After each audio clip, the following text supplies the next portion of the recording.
THE LAST OF THE MOHICANS. A Narrative of 1757 by James Fenimore Cooper. Chapter 15. Then go we in to know his embassy, which I could with ready guess declare, before the Frenchmen speak a word of it.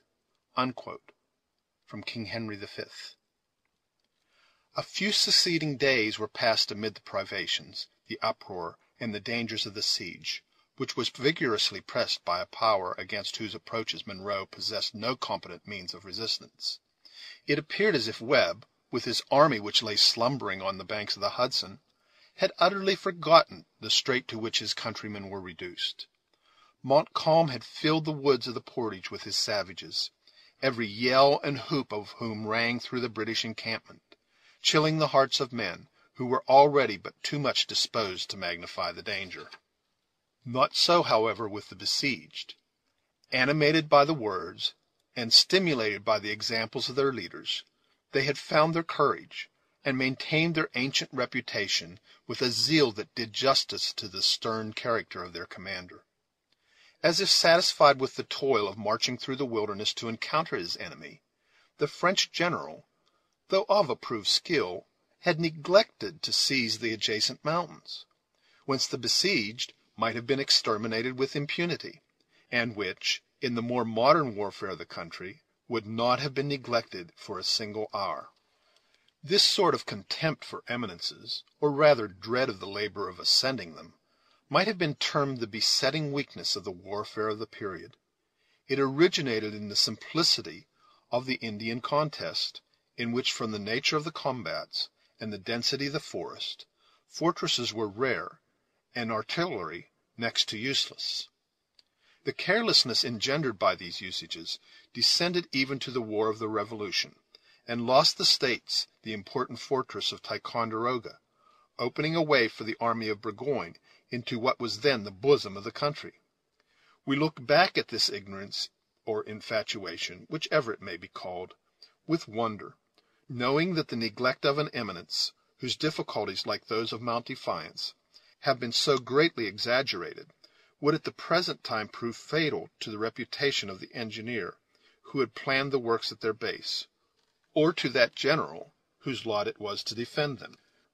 The tourist, the valetudinarian, or the amateur of the beauties of nature, who, in the train of his foreign hand, now rolls through the scenes we have attempted to describe, in quest of information, health, or pleasure, or floats steadily toward his object on those artificial waters which have sprung up under the administration of a statesman, who has dared to stake his political character on the hazardous issue, is not to suppose that his ancestors traversed those hills, or struggled with the same currents with equal facility. Evidently, the late DeWitt Clinton, who died governor of New York in 1828. The transportation of a single heavy gun was often considered equal to a victory gained, if, happily, the difficulties of the passage had not so far separated it from its necessary concomitant, the ammunition, as to render it no more than a useless tube of unwieldy iron. The evils of this state of things pressed heavily on the fortunes of the resolute Scotsman, who now defended William Henry. Though his adversary neglected the hills, he had planted his batteries with judgment on the plain, and caused them to be served with vigor and skill. Against this assault the besieged could only oppose the imperfect and hasty preparations of a fortress in the wilderness. It was on the afternoon of the 5th day of the siege, and the 4th of his own service in it, that Major Hayward profited by a parley that had just been beaten, by repairing to the ramparts of one of the water bastions, to breathe the cool air from the lake, and to take a survey of the progress of the siege. He was alone, if the solitary sentinel who paced the mound be excepted, for the artillerists had hastened also to profit by the temporary suspension of their arduous duties. The evening was delightfully calm, and the light air from the limpid water fresh and soothing. It seemed as if, with the termination of the roar of artillery and the plunging of shot, nature had also seized the moment to assume her mildest and most captivating form. The sun poured down his parting glory on the scene, without the oppression of those fierce rays that belong to the climate and the season. The mountains looked green and fresh and lovely, tempered with the milder light, or softened in shadow, as thin vapors floated between them and the sun. The numerous islands rested on the bosom of the Horican, some low and sunken, as if embedded in the waters, and others appearing to hover above the element, in little hillocks of green velvet, among which the fishermen of the beleaguering army peacefully rowed their skiffs, or floated at rest on the glassy mirror in pursuit of their employment. The scene was at once animated and still. All that pertained to nature was sweet or simply grand, while those parts which depended on the temper and movements of man were lively and playful. Two little spotless flags were abroad, the one on a salient angle of the fort, and the other on the advanced battery of the besiegers, emblems of the truth which existed, not only to the acts, but it would seem, also, to the enmity of the combatants. Behind these again swung, heavily opening and closing in silken folds, the rival standards of England and France. 100 gay and thoughtless young Frenchmen were drawing a net to the pebbly beach, within dangerous proximity to the sullen but silent cannon of the fort, while the eastern mountain was sending back the loud shouts and gay merriment that attended their sport. Some were rushing eagerly to enjoy the aquatic games of the lake, and others were already toiling their way up the neighboring hills with the restless curiosity of their nation. To all these sports and pursuits, those of the enemy who watched the besieged, and the besieged themselves, were, however, merely the idle though sympathizing spectators.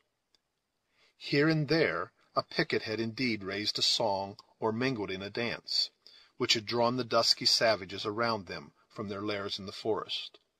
In short, everything wore rather the appearance of a day of pleasure than of an hour stolen from the dangers and toil of a bloody and vindictive warfare.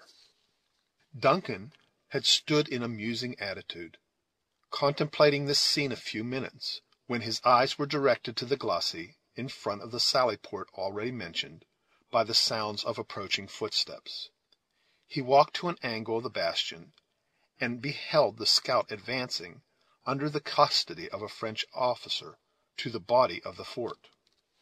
The countenance of Hawkeye was haggard and careworn, and his air dejected, as though he felt the deepest degradation at having fallen into the power of his enemies.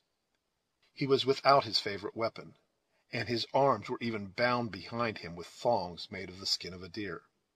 The arrival of flags to cover the messengers of summons had occurred so often of late, that when Hayford first drew his careless glance on this group, he expected to see another of the officers of the enemy, charged with a similar office.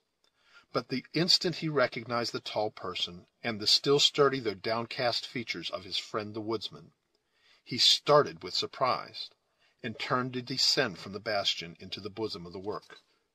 The sounds of other voices, however, caught his attention, and for a moment caused him to forget his purpose. At the inner angle of the mound he met the sisters, walking along the parapet in search, like himself, of air and relief from confinement. They had not met from that painful moment when he deserted them on the plain, only to assure their safety. He had parted with them, worn with care and jaded with fatigue. He now saw them refreshed and blooming, though timid and anxious. Under such an inducement it will cause no surprise that the young man lost sight of a time of other objects in order to address them. He was, however, anticipated by the voice of the ingenious and youthful Alice. "Oh, you tyrant, you recreant knight! He who abandons his damsels in the very list!" she cried. "Here have we been days, nay, ages, expecting you at our feet, imploring mercy and forgetfulness of your craven backsliding, or I should rather say back-running, for verily you fled in the matter that no stricken deer, as our worthy friend the scout would say, could be equal. You know that Alice means our thanks and our blessings," added the graver and more thoughtful Cora. "In truth, we have a little wonder why you should so rigidly absent yourself from a place where the gratitude of the daughters might receive the support of a parent's thanks." "Your father himself could tell you that, though absent from your presence, I have not been altogether forgetful of your safety," returned the young man. "The mastery of yonder village of huts," pointing to the entrenched camp, "has been keenly disputed, and he who holds it is sure to be possessed of this fort, and that which it contains. My days and nights have all been passed there since we separated, because I thought that duty called me thither. But," he added with an air of chagrin, which he endeavored, though unsuccessfully, to conceal, "had I been aware that what I then believed a soldier's conduct could be so construed, shame would have added to the list of reasons." "Heyward Duncan!"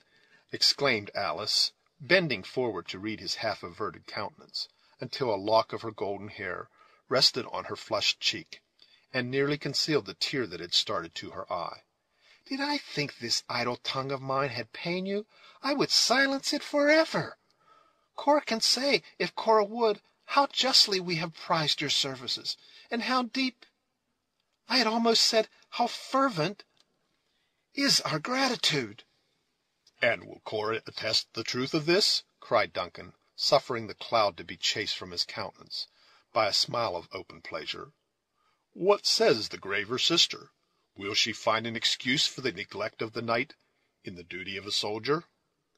Cora made no immediate answer, but turned her face toward the water, as if looking on the sheet of the Horican. When she did bend her eyes on the young man, they were yet filled with an expression of anguish that at once drove every thought but that of kind solitude from his mind. "You are not well, dearest Miss Monroe," he exclaimed. "We have trifled while you are in suffering." "'Tis nothing," she answered, refusing his support with feminine reserve. "that I cannot see the sunny of a picture of life like this artless but ardent enthusiast," she added, laying her hand lightly but affectionately on the arm of her sister, "is the penalty of experience, and perhaps the misfortune of my nature. See," she continued, as if determined to shake off infirmity in a sense of duty, "look around you, Major Heyward, and tell me what a prospect it is for the daughter of a soldier whose greatest happiness is his honor and his military renown." "Neither ought nor shall be tarnished by circumstances over which he has had no control," Duncan warmly replied. "But your words recall me to my own duty. I go now to your gallant father, to hear his determination in matters of the last moment of the defense. God bless you in every fortune, noble Cora, I may and must call you." She frankly gave him her hand, though her lip quivered, and her cheeks gradually became of ashy paleness. "In every fortune, I know, you will be an ornament and honor to your sex. Alice, adieu." His voice changed from admiration to tenderness. "Adieu, Alice. We shall soon meet again, as conquerors, I trust, and amid rejoicings." Without waiting for an answer from either, the young man threw himself down the grassy steps of the bastion, and moving rapidly across the parade, he was quickly in the presence of their father. Monroe was pacing his narrow apartment with a disturbed air and gigantic strides, as Duncan entered. "You have anticipated my wishes, Major Heyward," he said. "I was about to request this favor." "I am sorry to see, sir, that the messenger I so warmly recommended has returned in custody of the French. I hope there is no reason to distrust his fidelity." "The fidelity of the Long Rifle is well known to me," returned Monroe, "and is above suspicion, though his usual good fortune seems at last to have failed. Montcalm has got him, and with the accursed politeness of his nation, he has sent him with a doleful tale of, knowing how I valued the fellow, he could not think of retaining him. A Jesuitical way that, Major Duncan Hayward, of telling a man of his misfortunes. But the general and his succor? Did ye look to the south as he entered, and could ye not see them? Said the old soldier, laughing bitterly. Hoot, hoot! You are an impatient boy, sir, and cannot give the gentlemen leisure for their march. They are coming, then? The scout has said as much? When and by what path? For the dunce has omitted to tell me this. There is a letter, it would seem, too, and the only agreeable part of the matter. For the customary attentions of your Marquis of Montcalm, I warrant me, Duncan, that he of Lothian would buy a dozen such marquisates. But if the news of the letter were bad, the gentility of this French monsieur would certainly compel him to let us know it. He keeps the letter, then, while he releases the messenger? Ay, that does he, and all for the sake of what you call your bon ami. I would venture, if the truth was known, the fellow's grandfather taught the noble science of dancing. But what says the scout? He has eyes and ears and a tongue. What verbal report does he make? Oh, sir, he is not wanting in natural organs, and he is free to tell all that he has seen and heard. The whole amount is this. There is a fort of his Majesty's on the banks of the Hudson called Edward, in honor of his gracious Highness of York, you'll know, and it is well filled with armed men, as such a work should be. But was there no movement, no signs of any intention to advance to our relief? There were the morning and evening parades, and when one of the provincial loons, you'll know, Duncan, you're half a Scotsman yourself, when one of them dropped his powder over his porridge, if it touched the coals, it just burned. Then, suddenly changing his bitter and ironical manner to one more grave and thoughtful, he continued, and yet there might, and there must be, something in that letter, which it would be well to know. Our decision should be speedy, said Duncan, gladly availing himself of this change of humor to press the more important objects of their interview.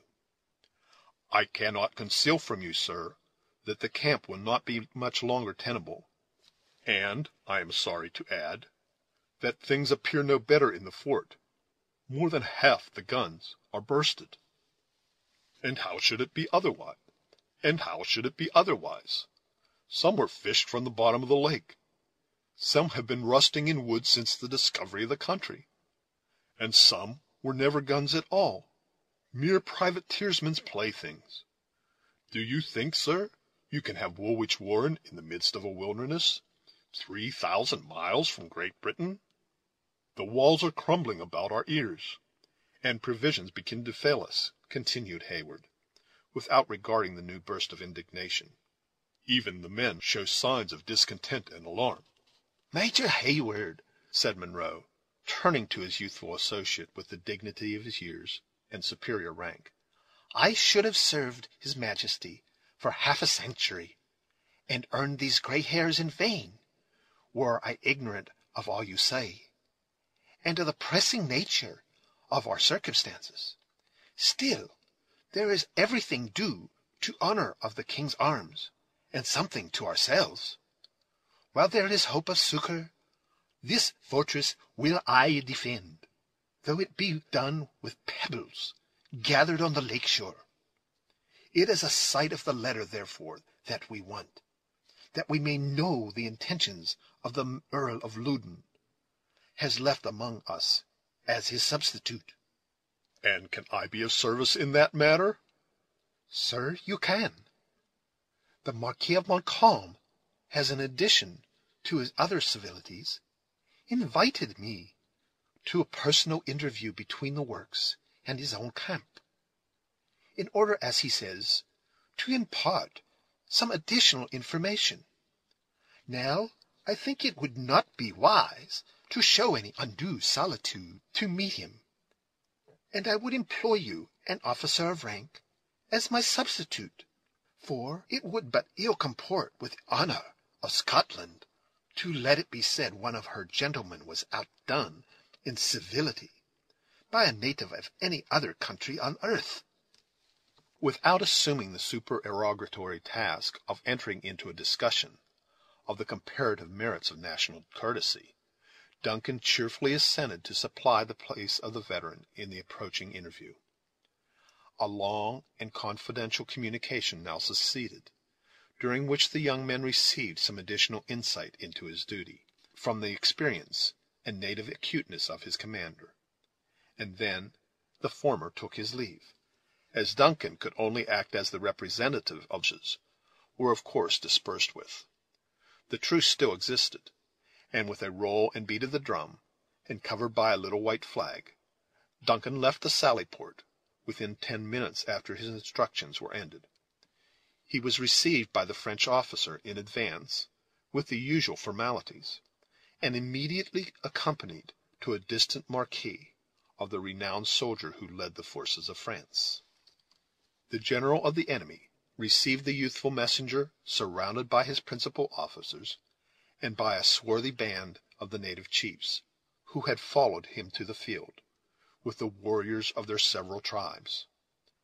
Heyward paused short, when, in glancing his eyes rapidly over the dark group of the latter, he beheld the malignant countenance of Magua, regarding him with the calm but sullen attention which marked the expression of that subtle savage. A slight exclamation of surprise even burst from the lips of the young man, but instantly, recollecting his errand, and the presence in which he stood, he suppressed every appearance of emotion, and turned to the hostile leader, who had already advanced a step to receive him.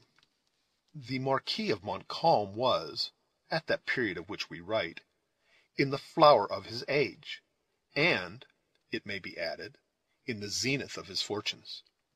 But even in that enviable situation he was affable and distinguished, as much for his attention to the forms of courtesy as for that chivalrous courage which, only 2 short years afterwards, induced him to throw away his life on the plains of Abraham. Duncan, in turning his eyes from the malign expression of Magua, suffered them to rest with pleasure on the smiling and polished features, and the noble military air of the French general. "Monsieur," said the latter, "j'ai beaucoup de plaisir à... où est interprète? Je crois, monsieur, qu'il ne serait pas nécessaire." Heyward modestly replied, "Je parle pour français."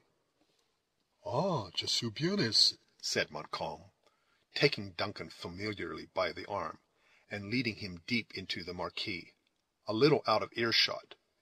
"Je déteste ces proverbes-là. On sait jamais sur quel pied elle a vécu. Eh bien, monsieur," he continued, still speaking in French, "though I should have been proud of receiving your commandant, I am very happy that he has seen proper to employ an officer so distinguished, and who, I am sure, is so amiable as yourself." Duncan bowed low, pleased with the compliment, in spite of a most heroic determination to suffer no artifice to allure him into forgetfulness of the interest of his prince. And Montcalm, after a pause of a moment, as if to collect his thoughts, proceeded, "Your commandant is a brave man, and well qualified to repel my assault. Mais, monsieur, is it not time to make more counsel of humanity, and less of your courage? The one as strongly characterized the hero as the other." "We consider the qualities as inseparable," returned Duncan, smiling. "But while we find in the vigor of your Excellency every motive to stimulate the one, we can as yet see no particular call for the exercise of the other." Montcalm in his turn slightly bowed, but it was with the air of a man too practised to remember the language of flattery. After musing a moment, he added, "It is possible my glasses have deceived me, and that your works resist our cannon better than I had supposed. You know our force?" "Our accounts vary," said Duncan carelessly. "The highest, however, has not exceeded 20,000 men." The Frenchman bit his lip, and fastened his eyes keenly on the other, as if to read his thoughts. Then, with a readiness peculiar to himself, he continued, as if assenting to the truth of an enumeration which quite doubled his army. "It is a poor compliment to the vigilance of us soldiers, monsieur, that, do what we will, we never can conceal our numbers. If it were to be done at all, one would believe it might succeed in these woods. Though you think it too soon to listen to the calls of humanity," he added, smiling archly, "I may be permitted to believe that gallantry is not forgotten by one so young as yourself. The daughters of the commandant, I learn, have passed into the fort since it was invested?" "It is true, monsieur, but so far from weakening our efforts, they set us an example of courage in their own fortitude. Were nothing but resolution necessary to repel so accomplished a soldier as M. de Montcalm, I would gladly trust the defence of William Henry to the elder of those ladies." "We have a wise ordinance in our Salique laws which says, 'The crown of France shall never degrade the lance of the distaff,'" said Montcalm dryly, and with a little hauteur, but instantly adding, with his former frank and easy air, "as all the nobler qualities are hereditary. I can easily credit you, though, as I said before, courage has its limits, and humanity must not be forgotten. I trust, monsieur, you come authorized to treat for a surrender of the place?" "Has your Excellency found our defence so feeble as to believe the measure necessary?" "I would be sorry to have the defence protracted in such a manner as to irritate my red friends there," continued Montcalm, glancing his eyes at the group of grave and attentive Indians, without attending to the other's questions. "I find it difficult, even now, to limit them to the usages of war." Heyward was silent, for a painful recollection of the dangers he had so recently escaped came over his mind, and recalled the images of those defenceless beings who had shared in all his sufferings. "Ces messieurs-là," said Montcalm, following up the advantage which he conceived he had gained, "are most formidable when baffled, and it is unnecessary to tell you with what difficulty they are restrained in their anger. Eh bien, monsieur, shall we speak of the terms?" "I fear your Excellency has been deceived as to the strength of William Henry and the resources of its garrison." "I have not set down before Quebec but an earthwork that is defended by 2,300 gallant men," was the laconic reply. "Our mounds are earthen, certainly, nor are they seated on the rocks of Cape Diamond, but they stand on that shore which proved so destructive to Dieskau and his army. There is also a powerful force within a few hours' march of us, which we account upon as part of our means." "Some 6,000 or 8,000 men," returned Montcalm, with much apparent indifference, "whom their leader wisely judges to be safer in their works than in the field." It was now Heyward's turn to bite his lip with vexation, as the other so coolly alluded to a force which the young man knew to be overrated. Both mused a little while in silence, when Montcalm renewed the conversation in a way that showed he believed the visit of his guest was solely to propose terms of capitulation. On the other hand, Heyward began to throw sundry inducements in the way of the French general, to betray the discoveries he had made through the intercepted letter. The artifice of neither, however, succeeded, and after a protracted and fruitless interview, Duncan took his leave, favorably impressed with an opinion of the courtesy and talents of the enemy's captain, but as ignorant of what he came to learn as when he arrived. Montcalm followed him as far as the entrance of the marquee, renewing his invitations to the commandant of the fort to give him an immediate meeting in the open ground between the two armies. There they separated, and Duncan returned to the advanced post of the French, accompanied as before, whence he instantly proceeded to the fort, and to the quarters of his own commander. Chapter 15. The Last of the Mohicans. A Narrative of 1757 by James Fenimore Cooper. Chapter 16. EDG. Before you fight the battle, ope this letter.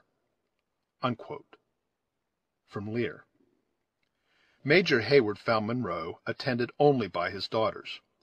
Alice sat upon his knee, parting the gray hairs of the forehead of the old man with her delicate fingers, and whenever he affected to frown on her trifling, appeasing his assumed anger by pressing her ruby lips fondly on his wrinkled brow. Cora was seated nigh them, a calm and amused looker-on, regarding the wayward movements of her more youthful sister with that species of maternal fondness which characterized her love for Alice. Not only the dangers through which they had passed, but those which still impended above them, appeared to be momentarily forgotten in the soothing indulgence of such a family meeting. It seemed as if they had profited by the short truce to devote an instant to the purest and best affection, the daughters forgetting their fears, and the veteran his cares, in the security of the moment. Of this scene Duncan, who in his eagerness to report his arrival had entered unannounced, stood many moments an unobserved and a delighted spectator. But the quick and dancing eyes of Alice soon caught a glimpse of his figure, reflected from a glass, and she sprang blushing from her father's knee, exclaiming aloud, "Major Heyward!" "What of the lad?" demanded her father. "I have sent him to crack a little with the Frenchman." "Ah, sir, you are young and you are nimble. Away with ye baggage, as if there were not troubles enough for a soldier without having his camp filled with such prattling hussies as yourself." Alice laughingly followed her sister, who instantly led the way from an apartment where she perceived their presence was no longer desirable. Munro, instead of demanding the result of the young man's mission, paced the room for a few moments with his hands behind his back, and his head inclined toward the floor, like a man lost in thought. At length he raised his eyes, glistening with a father's fondness, and exclaimed, "They are a pair of excellent girls, Heyward, and such as any one may boast of." "You are not now to learn my opinion of your daughters, Colonel Munro." "True, lad, true," interrupted the impatient old man. "You were about opening your mind more fully on that matter the day you got in, but I did not think it becoming in an old soldier to be talking of nuptial blessings and wedding jokes, when the enemies of his king were likely to be unbidden guests at the feast. But I was wrong, Duncan, boy. I was wrong there, and I am now ready to hear what you have to say."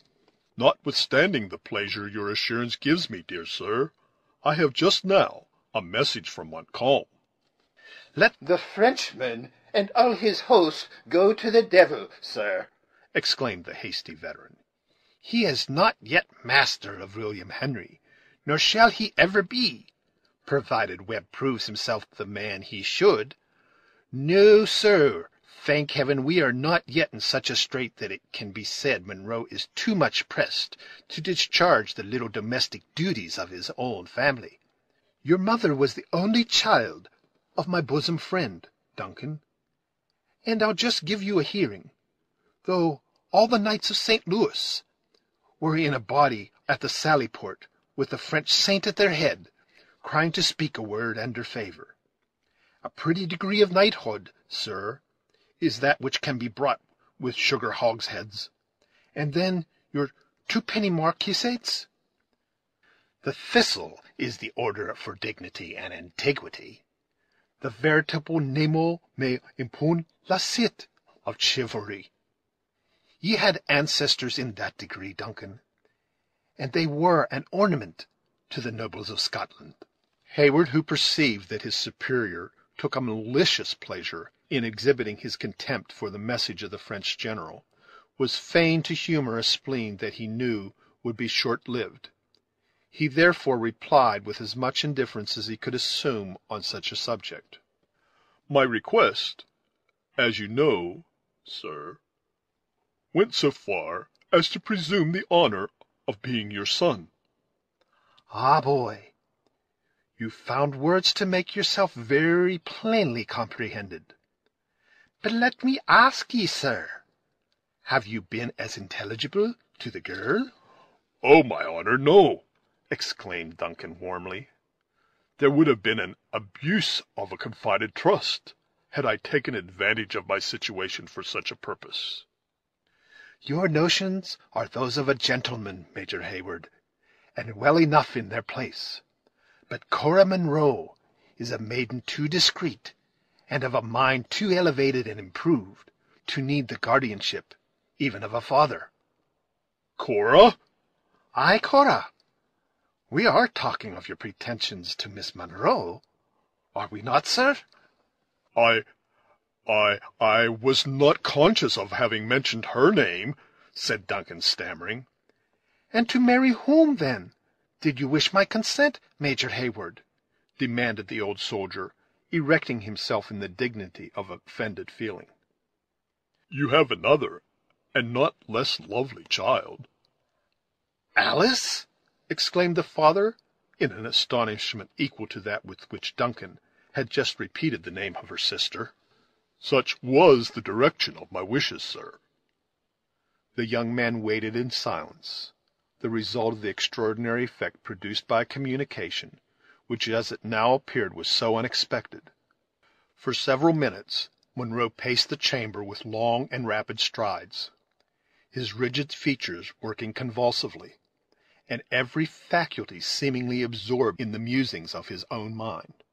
At length he paused directly in front of Hayward, and, riveting his eyes upon those of the other, he said, with a lip that quivered violently, "Duncan Hayward, I have loved you for the sake of him whose blood is in your veins.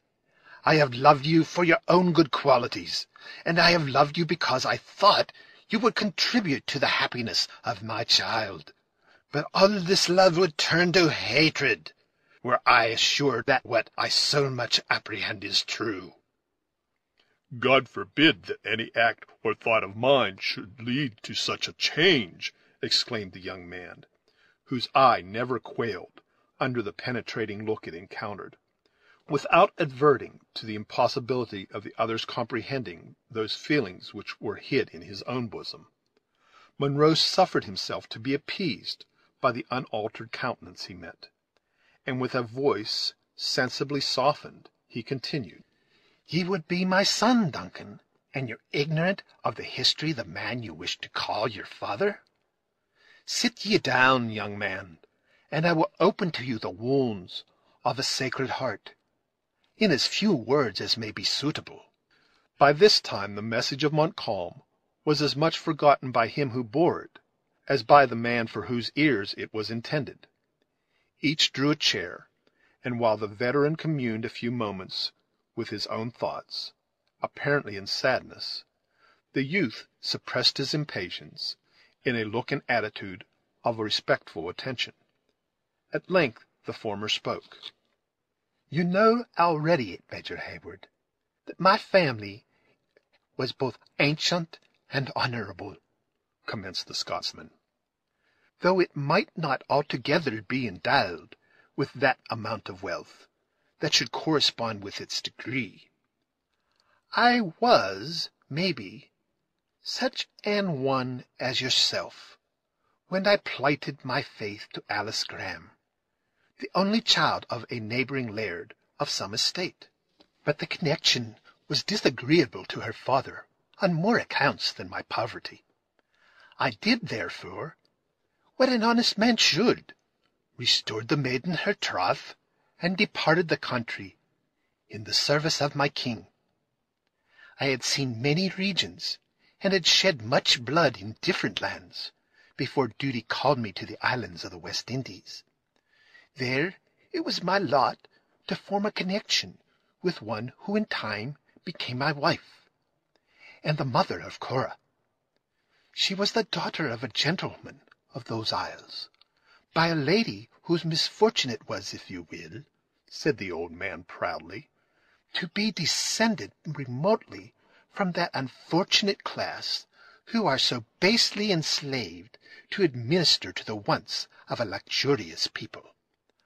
Ay, sir, that is a curse entailed on Scotland by her unnatural union with a foreign and trading people. But could I find a man among them who would dare to reflect on my child, he should feel the weight of a father's anger. Ha, Major Hayward, you are yourself born at the South, where these unfortunate beings are considered of a race inferior to your own." "'Tis most unfortunately true, sir," said Duncan, unable any longer to prevent his eyes from sinking to the floor in embarrassment.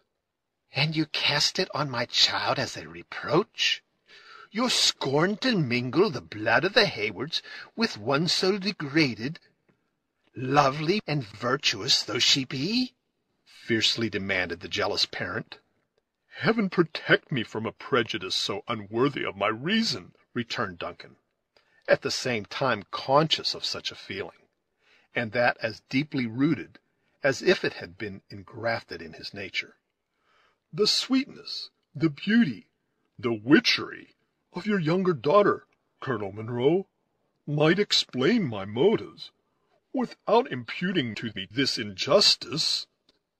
"Ye are right, sir," returned the old man, again changing his tones to those of gentleness, or rather softness. "The girl is the image of what her mother was at her years, and before she had become acquainted with grief. When death deprived me of my wife, I returned to Scotland, enriched by the marriage. And would you think it, Duncan? The suffering angel had remained in the heartless state of celibacy 20 long years, and that for the sake of a man who could forget her. She did more, sir. She overlooked my want of faith, and all difficulties being now removed, she took me for her husband." "And became the mother of Alice!" exclaimed Duncan, with an eagerness that might have proved dangerous at a moment when the thoughts of Munro were less occupied than at present. "She did indeed," said the old man, "and dearly did she pay for the blessing she bestowed. But she is a saint in heaven, sir, and it ill becomes one whose foot rests on the grave to mourn a lot so blessed. I had her but a single year, though, a short term of happiness for one who had seen her youth fade in hopeless pining."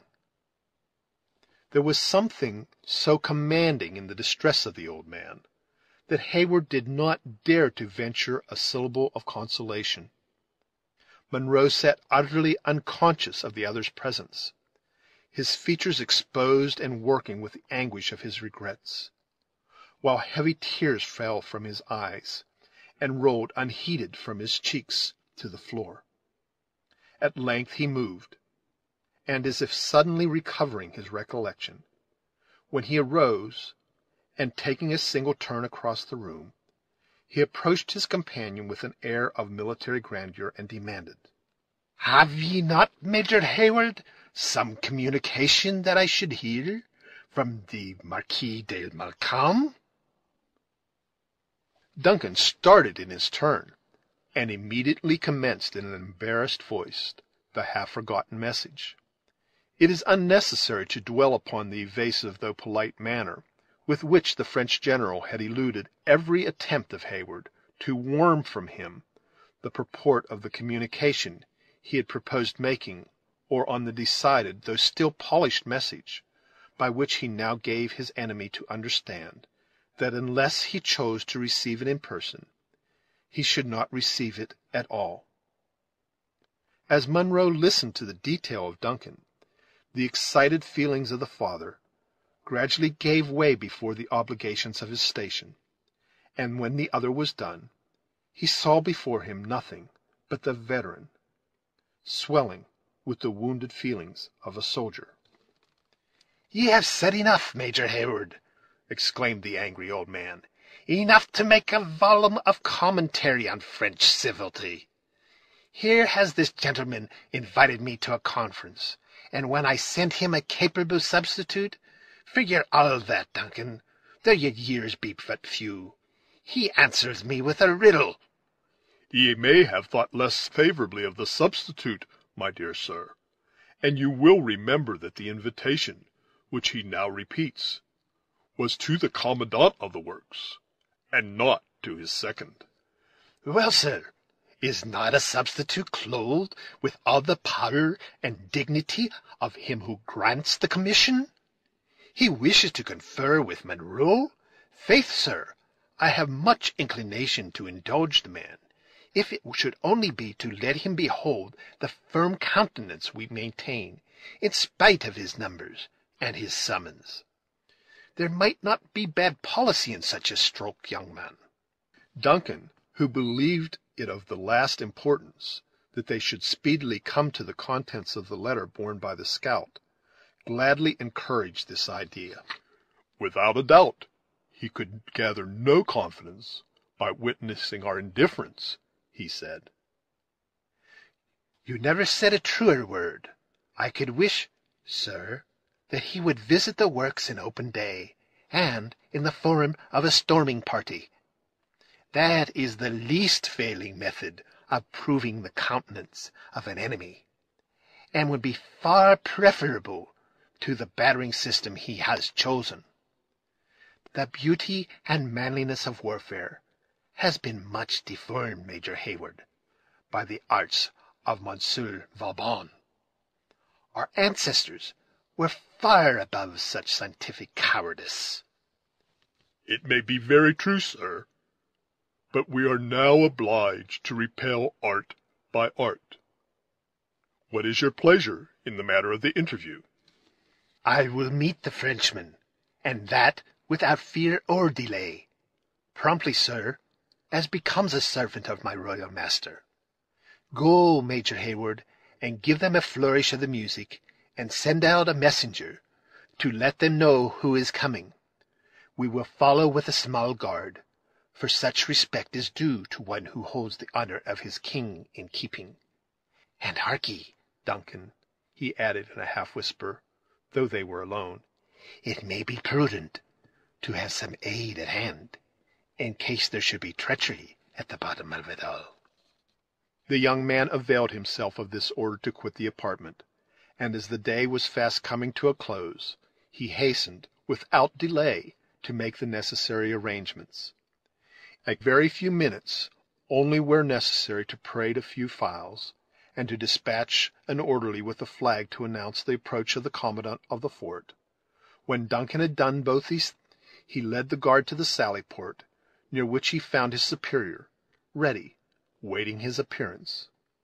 As soon as the usual ceremonials of a military departure were observed, the veteran and his more youthful companion left the fortress, attended by the escort.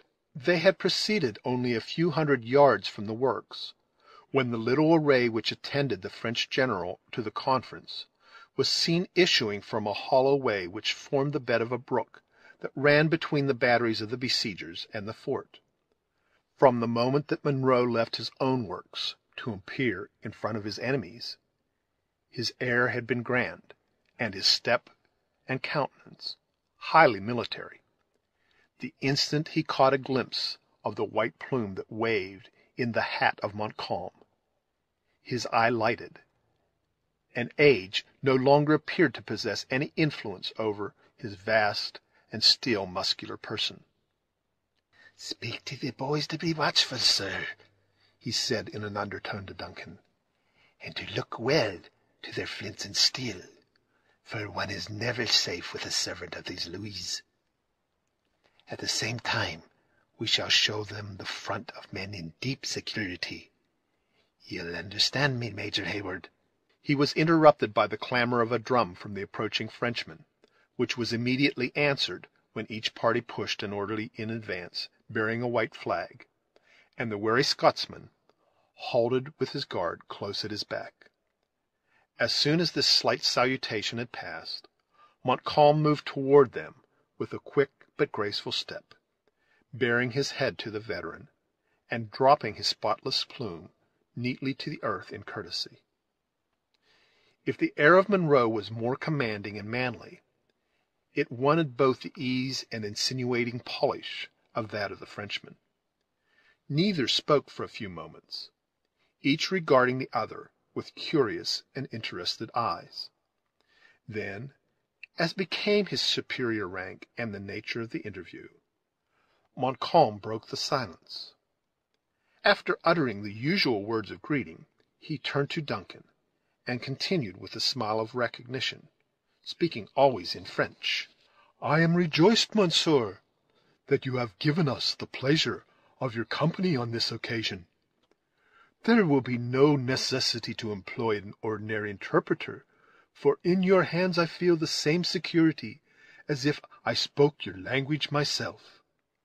Duncan acknowledged the compliment, when, Montcalm turning to his guard, which in imitation of that of their enemies pressed close upon him, continued, "Henri, mes enfants, il faut retirer vos en paix." Before Major Hayward could imitate this proof of confidence, he glanced his eyes around the plain, and beheld with uneasiness the numerous dusky groups of savages, who looked out from the margin of the surrounding woods, curious spectators of the interview.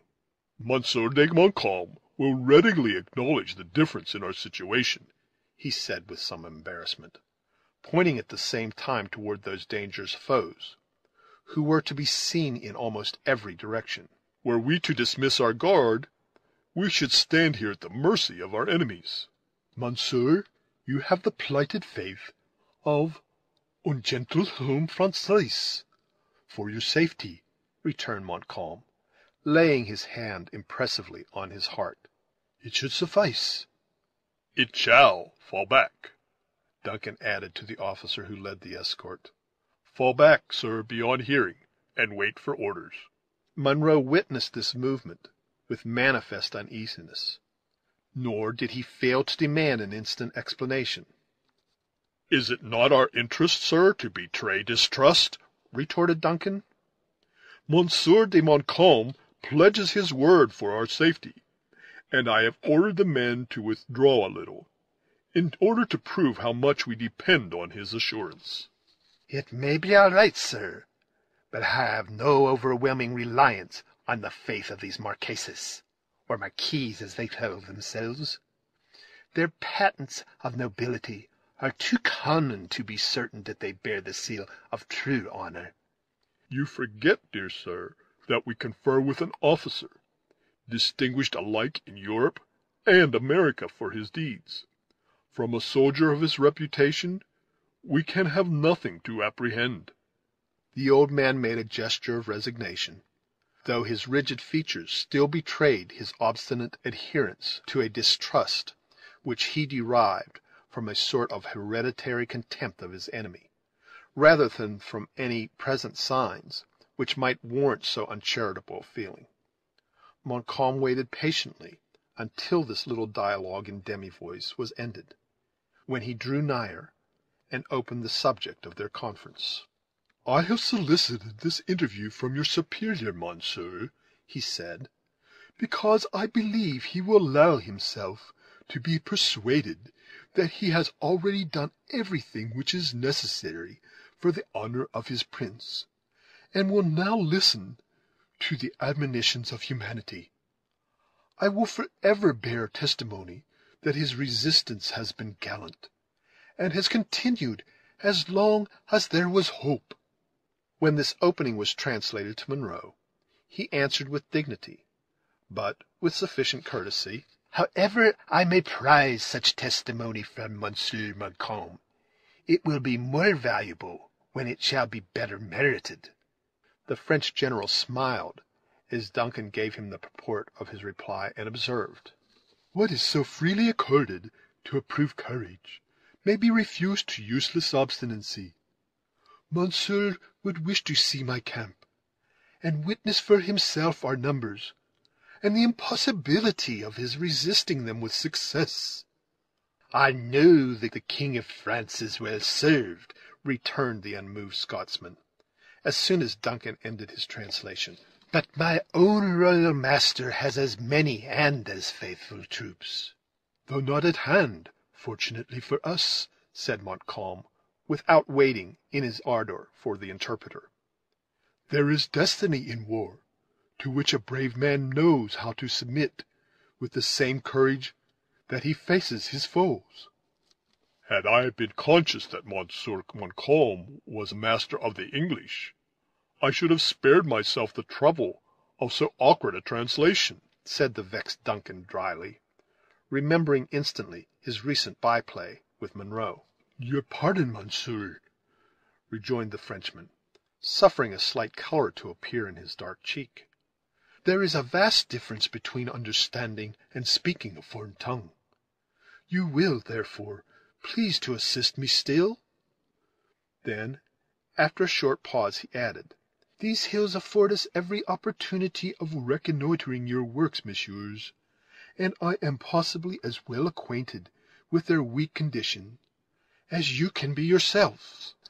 Ask the French general if he has glasses to reach the Hudson, said Munro proudly, and if he knows when and where to expect the army of Webb. Let General Webb be his own interpreter, returned the politic Montcalm, suddenly extending an open letter toward Munro as he spoke. You will there learn, monsieur, that his movements are not likely to prove embarrassing to my army. The veteran seized the offered paper, without waiting for Duncan to translate the speech, and with an eagerness that betrayed how important he deemed its contents. As his eyes passed hastily over the words, his countenance changed from its look of military pride to one of deep chagrin. His lip began to quiver, and suffering the paper to fall from his hand, his head dropped upon his chest, like that of a man whose hopes were withered in a single blow. Duncan caught the letter from the ground, and without apology for the liberty he took, he read at a glance its cruel purport.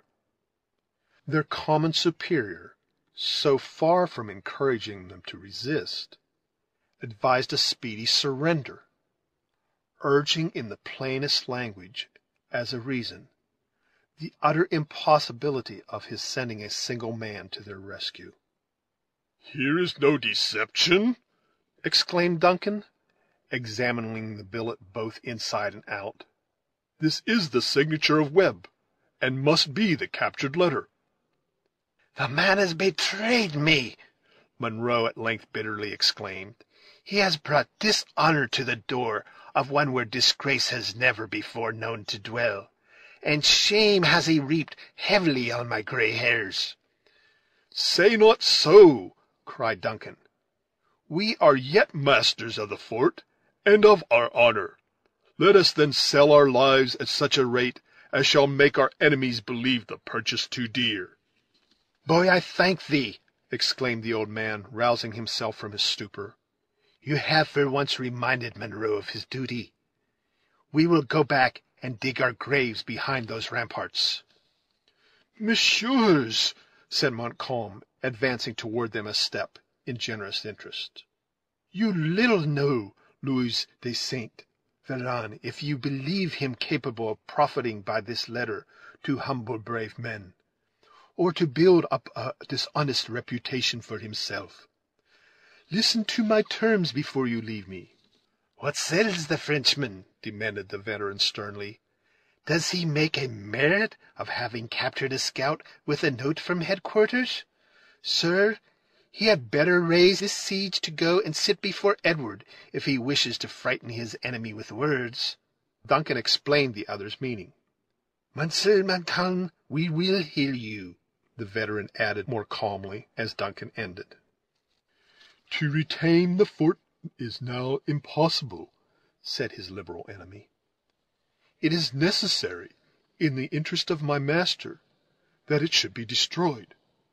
But as for yourself and your brave comrades, there is no privilege dear to a soldier that shall be denied." "Our colors?" demanded Heyward. "Carry them to England, and show them to your king." Our arms? Keep them. None can use them better. Our march? The surrender of the place? Shall be done in a way most honorable to yourselves. Duncan now turned to explain these proposals to his commander, who heard them with amazement, and a sensibility that was deeply touched by so unusual and unexpected generosity. Go, you Duncan, he said, go with this Marquess, as indeed Marquess he should be. Go to his marquis and arrange it all.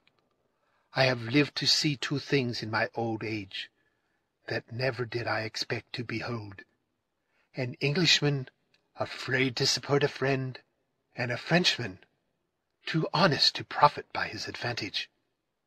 So saying, the veteran again dropped his head to his chest, and returned slowly toward the fort, exhibiting by the dejection of his air to the anxious garrison a harbinger of evil tidings. From the shock of this unexpected blow, the haughty feelings of Munro never recovered, but from that moment there commenced a change in his determined character, which accompanied him to a speedy grave. Duncan remained to settle the terms of the capitulation. He was seen to re-enter the works during the first watches of the night, and immediately after a private conference with the commandant, to leave them again. It was then openly announced that hostilities must cease, Munro having signed a treaty by which the place was to be yielded to the enemy with the morning, the garrison to retain their arms, the colors and their baggage, and consequently, according to military opinion, their honor. End of chapter 16. The Last of the Mohicans, a narrative of 1757 by James Fenimore Cooper. Chapter 17. Quote, "Weave the woof, the thread is spun, the web is wove, the work is done." Unquote, by Gray. The hostile armies which lay in the wilds of the Horican passed the night of the 9th of August, 1757, much in the manner they would had they encountered on the fairest field of Europe. While the conquered were still, sullen, and dejected, the victors triumphed. But there are limits alike to grief and joy, and long before the watches of the morning came, the stillness of those boundless woods was only broken by a gay call from some exulting young Frenchman of the advanced pickets, or a menacing challenge from the fort, which sternly forbade the approach of any hostile footsteps before the stipulated moment. Even these occasional threatening sounds ceased to be heard in that dull hour which precedes the day, at which period a listener might have sought in vain any evidence of the presence of those armed powers that then slumbered on the shores of the Holy Lake.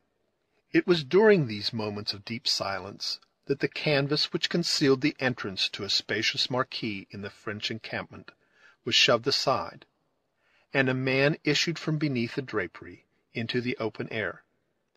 He was enveloped in a cloak which might have been intended as a protection from the chilling damps of the woods, but which served equally well as a mantle to conceal his person.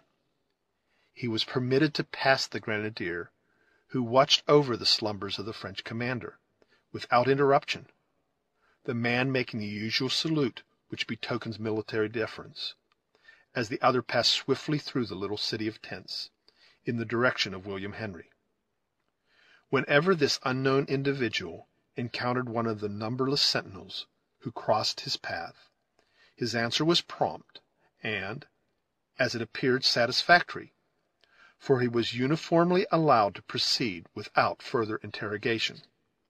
With the exception of such repeated but brief interruptions, he had moved silently from the center of the camp to its most advanced outpost. When he drew nigh the soldier who held his watch nearest to the works of the enemy, as he approached, he was received with the usual challenge. "Que vive?" "Français," was the reply. "Le mot d'ordre." "Les victoires," said the other, drawing so nigh as to be heard in a loud whisper. "C'est bien," returned the sentinel, throwing his musket from the charge to his shoulder. "Vous promenez bien mentit, monsieur."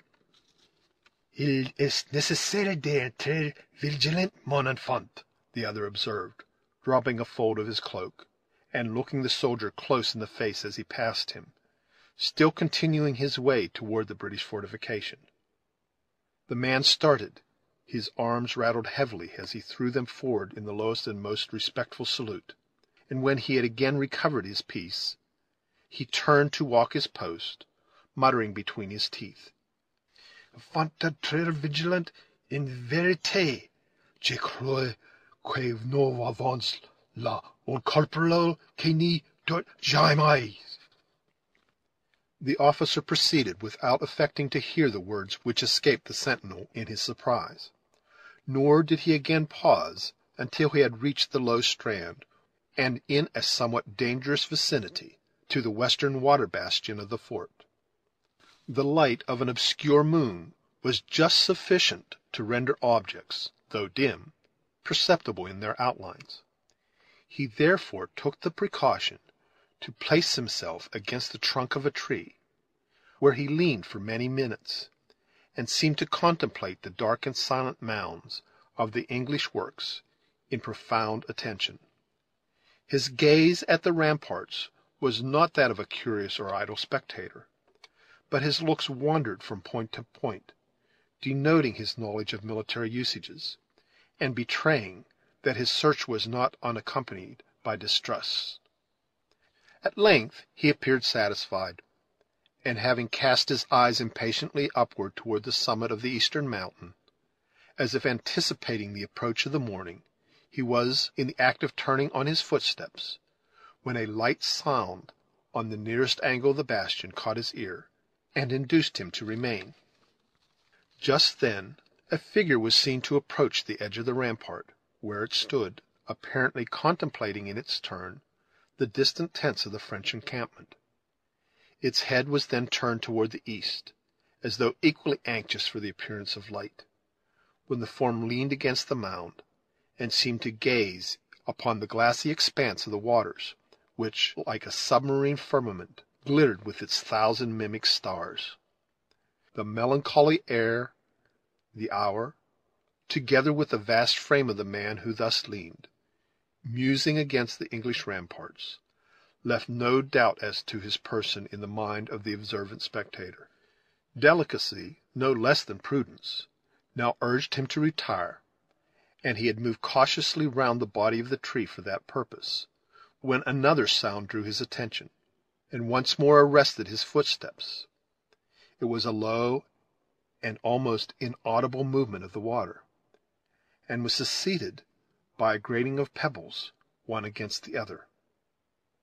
In a moment he saw a dark form rise, as it were, out of the lake, and steal without further noise to the land, within a few feet of the place where he himself stood. A rifle next slowly rose between his eyes and the watery mirror, but before it could be discharged, his own hand was on the lock. "Huh!"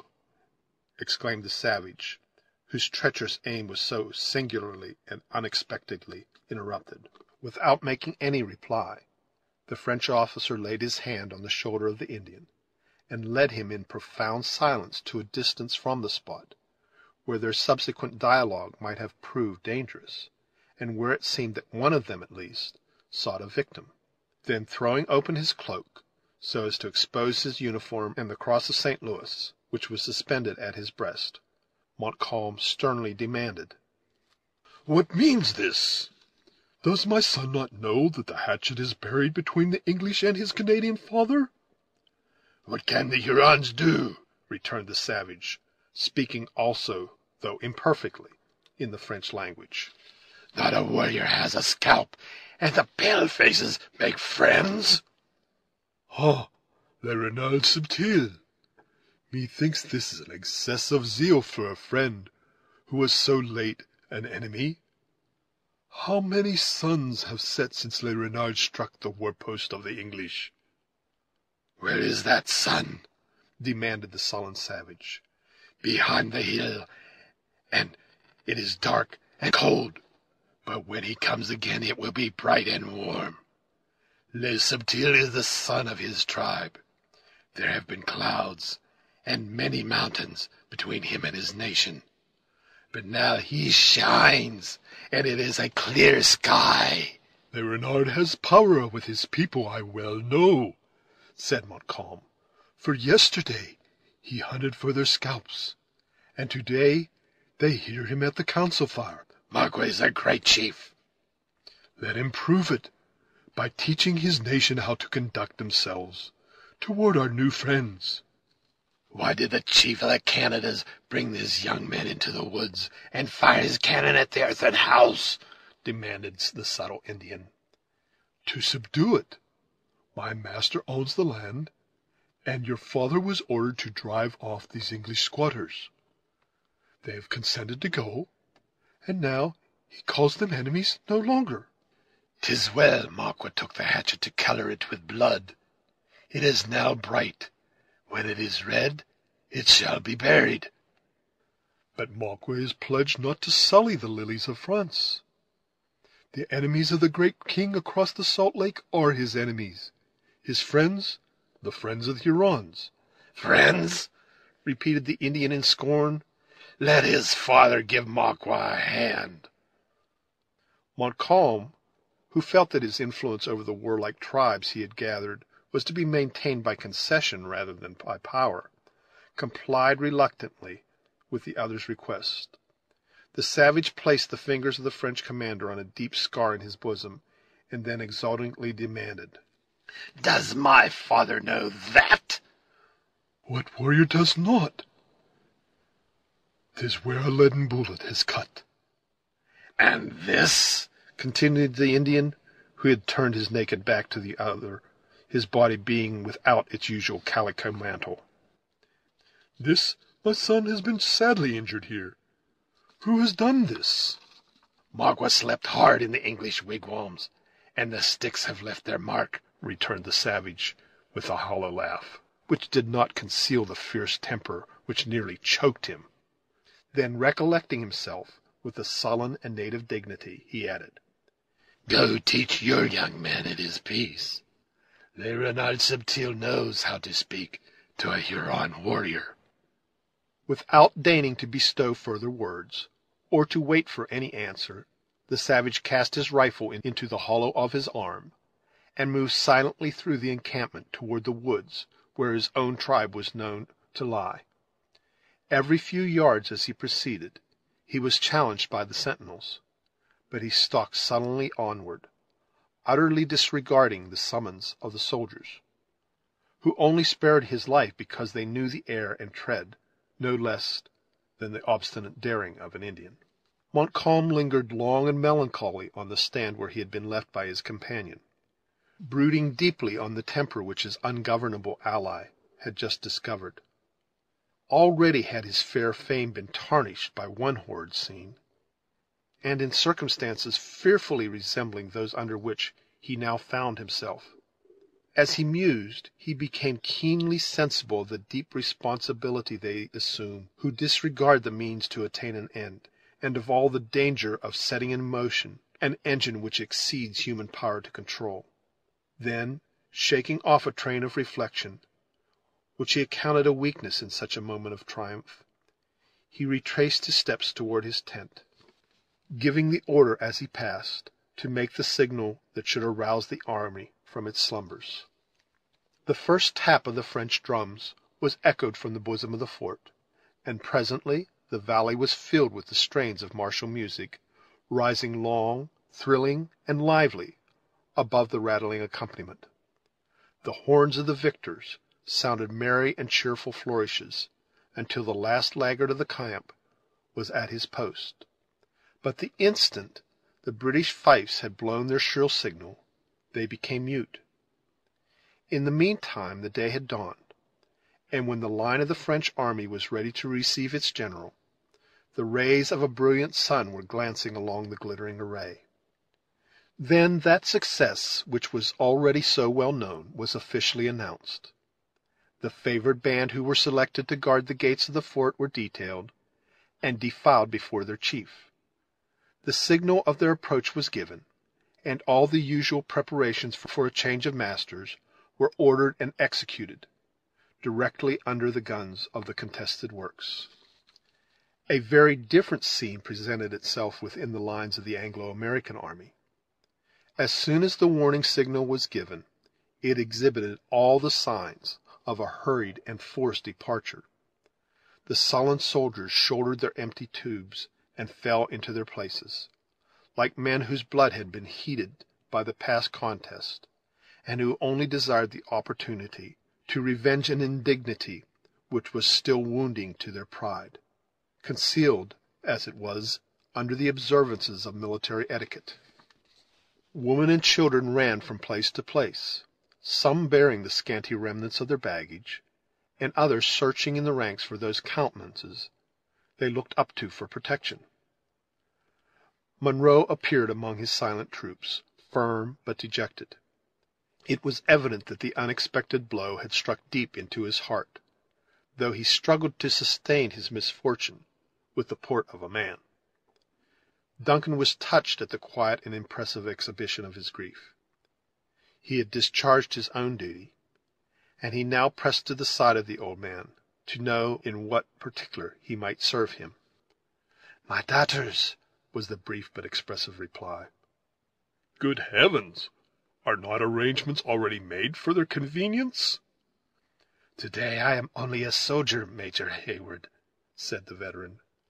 "All that you see here claim alike to be my children." Duncan had heard enough.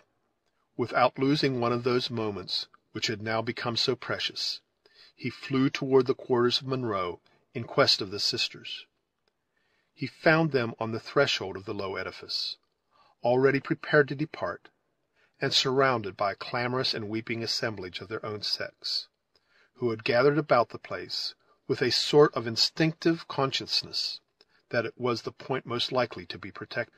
Though the cheeks of Cora were pale, and her countenance anxious, she had lost none of her firmness, but the eyes of Alice were inflamed, and betrayed how long and bitterly she had wept. They both, however, received the young man with undisguised pleasure, the former, for a novelty, being the first to speak. "The fort is lost," she said with a melancholy smile, "though our good name, I trust, remains." "'Tis brighter than ever. But, dearest Miss Monroe, it is time to think less of others, and to make some provision for yourself. Military usage, pride, that pride on which you so much value yourself, demands that your father and I should for a little while continue with the troops. Then where to seek a proper protector for you against the confusion and chances of such a scene?" "None is necessary," returned Cora. "Who will dare to injure or insult the daughter of such a father at a time like this?" "I would not leave you alone," continued the youth, looking about him in a hurried manner, "for the command of the best regiment in the pay of the king. Remember, our Alice is not gifted with all your firmness, and God only knows the terrors she might endure." "You may be right," Cora replied, smiling again, but far more sadly than before. "Listen. Chance has already sent us a friend when he is most needed." Duncan did listen, and on the instant comprehended her meaning. The low and serious sounds of the sacred music, so well known to the eastern provinces, caught his ear, and instantly drew him to an apartment in an adjacent building, which had already been deserted by its customary tenants. There he found David pouring out his pious feelings through the only medium in which he ever indulged. Duncan waited until, by the cessation of the movement of the hand, he believed the strain was ended, when, by touching his shoulder, he drew the attention of the other to himself, and in a few words explained his wishes. "Even so," replied the single-minded disciple of the King of Israel, when the young man had ended. "I have found much that is comely and melodious in the maidens, and it is fitting that we who have consorted in so much peril should abide together in peace. I will attend them, when I have completed my morning praise, to which nothing is now wanting but the doxology. Wilt thou bear a part, friend? The metre is common, and the tune Southwell. Then extending the little volume, and giving the pitch of the air anew, with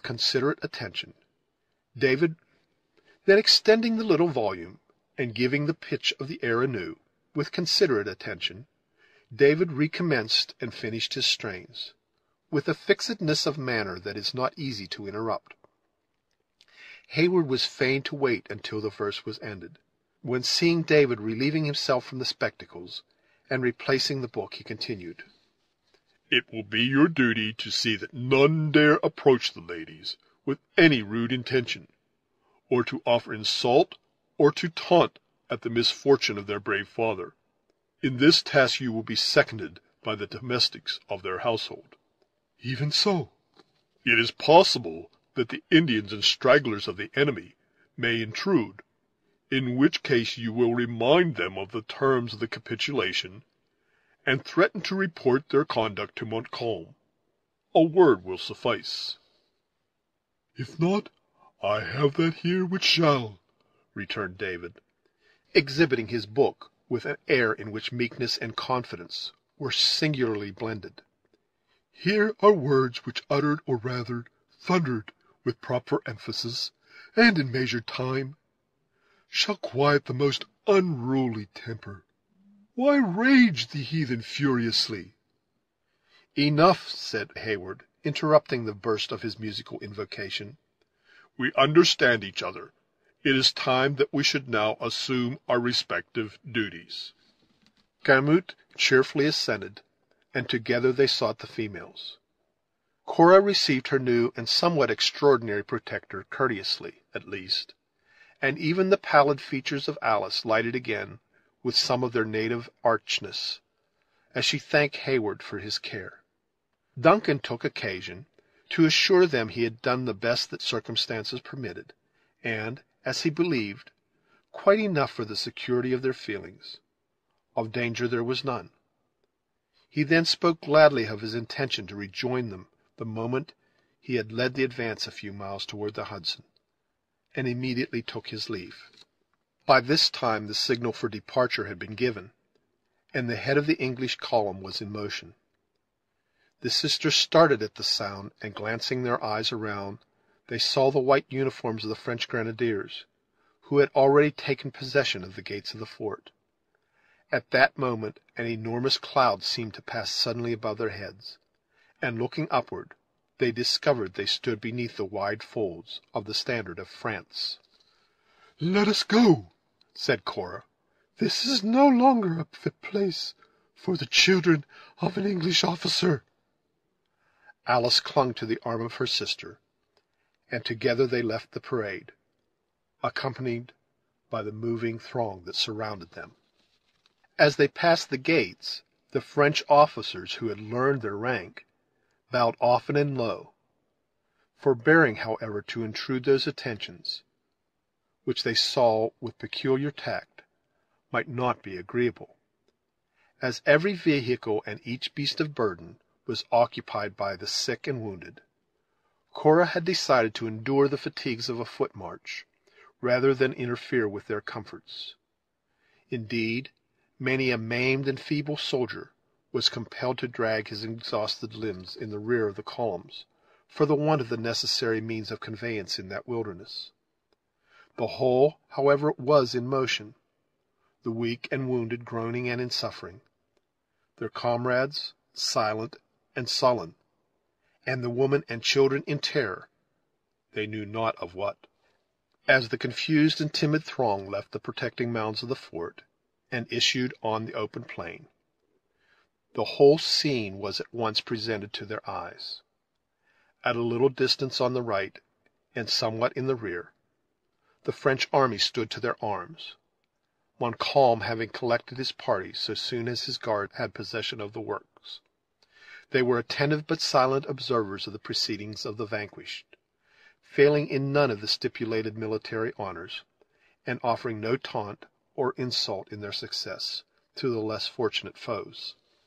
Living masses of the English, to the amount in the whole of near 3,000, were moving slowly across the plain, toward the common centre, and gradually approached each other as they converged to the point of their march, a vista cut through the lofty trees, where the road to the Hudson entered the forest. Along the sweeping borders of the woods hung a dark cloud of savages, eyeing the passage of their enemies, and hovering at a distance, like vultures who are only kept from swooping on their prey by the presence and restraint of a superior army. A few had straggled among the conquered columns, where they stalked in sullen discontent, attentive though, as yet, passive observers of the moving multitude. The advance, with Heyward at its head, had already reached the defile, and was slowly disappearing when the attention of Cora was drawn to a collection of stragglers by the sounds of contention. A truant provincial was paying the forfeit of his disobedience by being plundered of those very effects which had caused him to desert his place in the ranks. The man was of powerful frame, and too avaricious to part with his goods without a struggle. Individuals from either party interfered, the one side to prevent, and the other to aid in the robbery.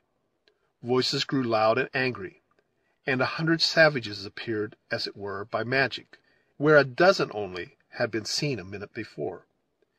It was then that Cora saw the form of Magua, gliding among his countrymen, and speaking with his fatal and artful eloquence.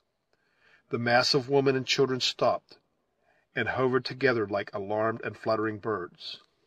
But the cupidity of the Indian was soon gratified, and the different bodies again moved slowly onward.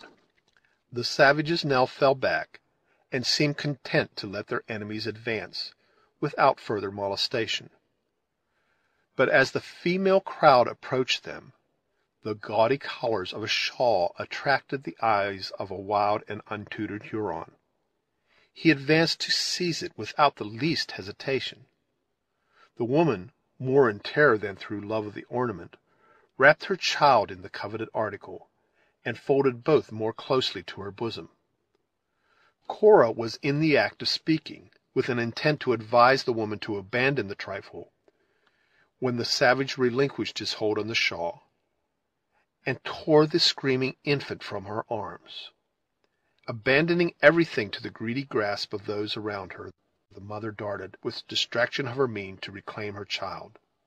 The Indian smiled grimly and extended one hand in sign of a willingness to exchange, while with the other he flourished the babe over his head, holding it by the feet, as if to enhance the value of the ransom. "Here, there, oh, everything!" exclaimed the breathless woman, tearing the lighter articles of dress from her person with ill-directed and trembling fingers. "Take all, but give me my babe!" The savage spurned the worthless rags, and perceiving that the shawl had already become a prize to another, his bantering but sullen smile changing to a gleam of ferocity, he dashed the head of the infant against a rock and cast its quivering remains to our very feet. For an instant the mother stood, like a statue of despair, looking wildly down at the unseemly object which had so lately nestled in her bosom and smiled in her face. And then she raised her eyes and countenance toward heaven, as if calling on God to curse the perpetrator of the foul deed. She was spared the sin of such a prayer, for, maddened at his disappointment, and excited at the sight of blood, the Huron mercifully drove his tomahawk into her own brain. The mother sank under the blow and fell, grasping at her child in death, with the same engrossing love that had caused her to cherish it when living. At that dangerous moment Magua placed his hands to his mouth and raised the fatal and appalling whoop. The scattered Indians started at the well-known cry, as coursers bound at the signal to quit the goal, and directly there arose such a yell along the plain and through the arches of the wood as seldom burst from human lips before. They who heard it listened with a curdling horror at the heart, little inferior to that dread which may be expected to attend the blast of the final summons. More than 2,000 raving savages broke from the forest at the signal, and threw themselves across the fatal plain with instinctive alacrity. We shall not dwell on the revolting horrors that succeeded. Death was everywhere, and in his most terrific and disgusting aspects. Resistance only seemed to inflame the murderers, who inflicted their furious blows long after their victims were beyond the power of their resentment. The flow of blood might be likened to the outbreaking of a torrent, and as the natives became heated and maddened by the sight, many among them even kneeled to the earth and drank freely, exultingly, hellishly of the crimson tide. The trained bodies of the troops threw themselves quickly into solid masses, endeavoring to awe their assailants by the imposing appearance of a military front. The experiment in some measure succeeded, though far too many suffered their unloaded muskets to be torn from their hands in the vain hope of appeasing the savages. In such a scene none had leisure to note the fleeting moments. It might have been 10 minutes. It seemed an age, that the sisters had stood riveted to one spot, horror-stricken and nearly hopeless. When the first blow was struck, their screaming companions had pressed upon them in a body, rendering flight impossible. And now that fear of death had scattered most, if not all, from around them, they saw no avenue open but such as conducted to the tomahawks of their foes. On every side arose shrieks, groans, exhortations, and curses. At this moment Alice caught a glimpse of the vast form of her father moving rapidly across the plain in the direction of the French army. He was in truth proceeding to Montcalm, fearless of any danger, to claim the tardy escort for which he had before conditioned. 50 glittering axes and barbed spears were offered unheeded at his life. But the savages respected his rank and calmness, even in their fury. The dangerous weapons were brushed aside by the still nervous arm of the veteran, or fell of themselves after menacing an act that it would seem no one had courage to perform. Fortunately, the vindictive Mockle was searching for his victim in the very band the veteran had just quitted. "Father, father, we are here!" shrieked Alice as he passed at no great distance, without appearing to heed them. "Come to us, father, or we die!" The cry was repeated, and in terms and tones that might have melted a heart of stone, but it was unanswered.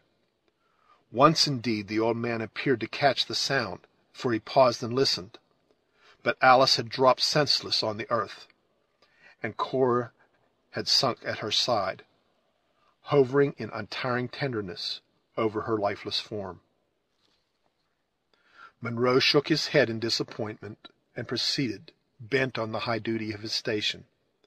"Lady," said Gamut, who, helpless and useless as he was, had not yet dreamed of deserting his trust, "it is the Jubilee of the devils, and this is not a meet place for Christians to tarry in.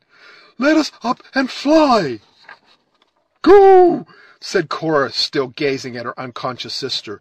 "Save thyself. To me thou canst not be of further use." David comprehended the unyielding character of her resolution by the single but expressive gesture that accompanied her words. He gazed for a moment at the dusky forms that were acting their hellish rites on every side of him, and his tall person grew more erect, while his chest heaved, and every feature swelled and seemed to speak with the power of the feelings by which he was governed.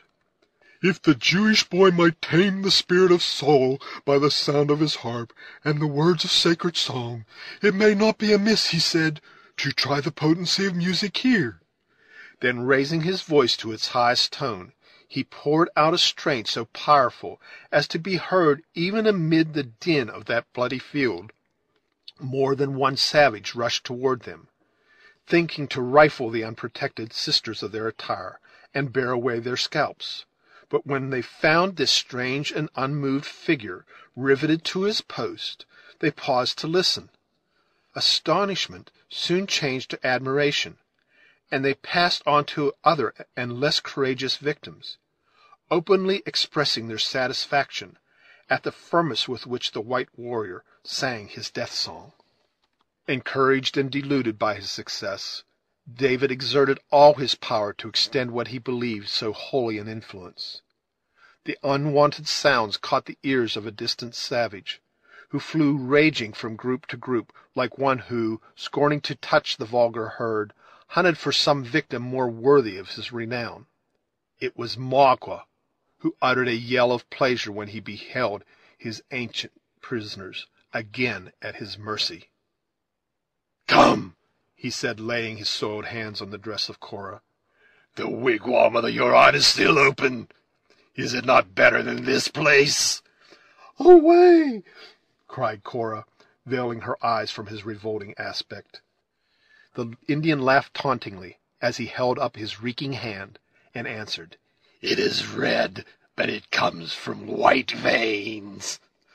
"Monster, there is blood, oceans of blood upon thy soul.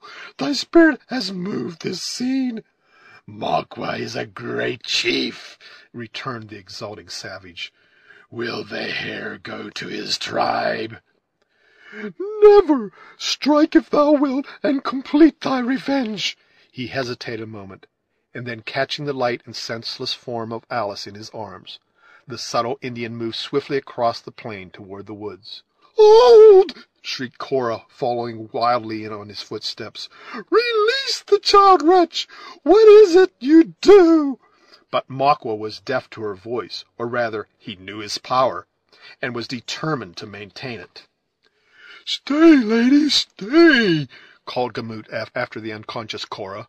"The holy charm is beginning to be felt, and soon shalt thou see this horrid tumult stilled." Perceiving that, in his turn, he was unheeded, the faithful David followed the distracted sister, raising his voice again in sacred song, and sweeping the air to measure with his long arm, in diligent accompaniment. In this manner they traversed the plain through the flying and wounded of the dead. The fierce Huron was at any time sufficient for himself and the victim that he bore, though Cora would have fallen more than once under the blows of her savage enemies, but for the extraordinary being who stalked in her rear, and who now appeared to the astonished natives gifted with the protected spirit of madness. Magua, who knew how to avoid the more pressing dangers, and also to elude pursuit, entered the woods through a low ravine, where he quickly found the Narragansetts, which the travelers had abandoned so shortly before, awaiting his appearance in custody of a savage as fierce and malign in expression as himself. Laying Alice on one of the horses, he made a sign to Cora to mount the other. Notwithstanding the horror excited by the presence of her captor, there was a present relief of escaping from the bloody scene enacting on the plain, to which Cora could not be altogether insensible. She took her seat, and held forth her arms for her sister, with an air of entreaty and love that even the Huron could not deny. Placing Alice then on the same animal with Cora, he seized the bridle, and commenced his route by plunging deeper into the forest.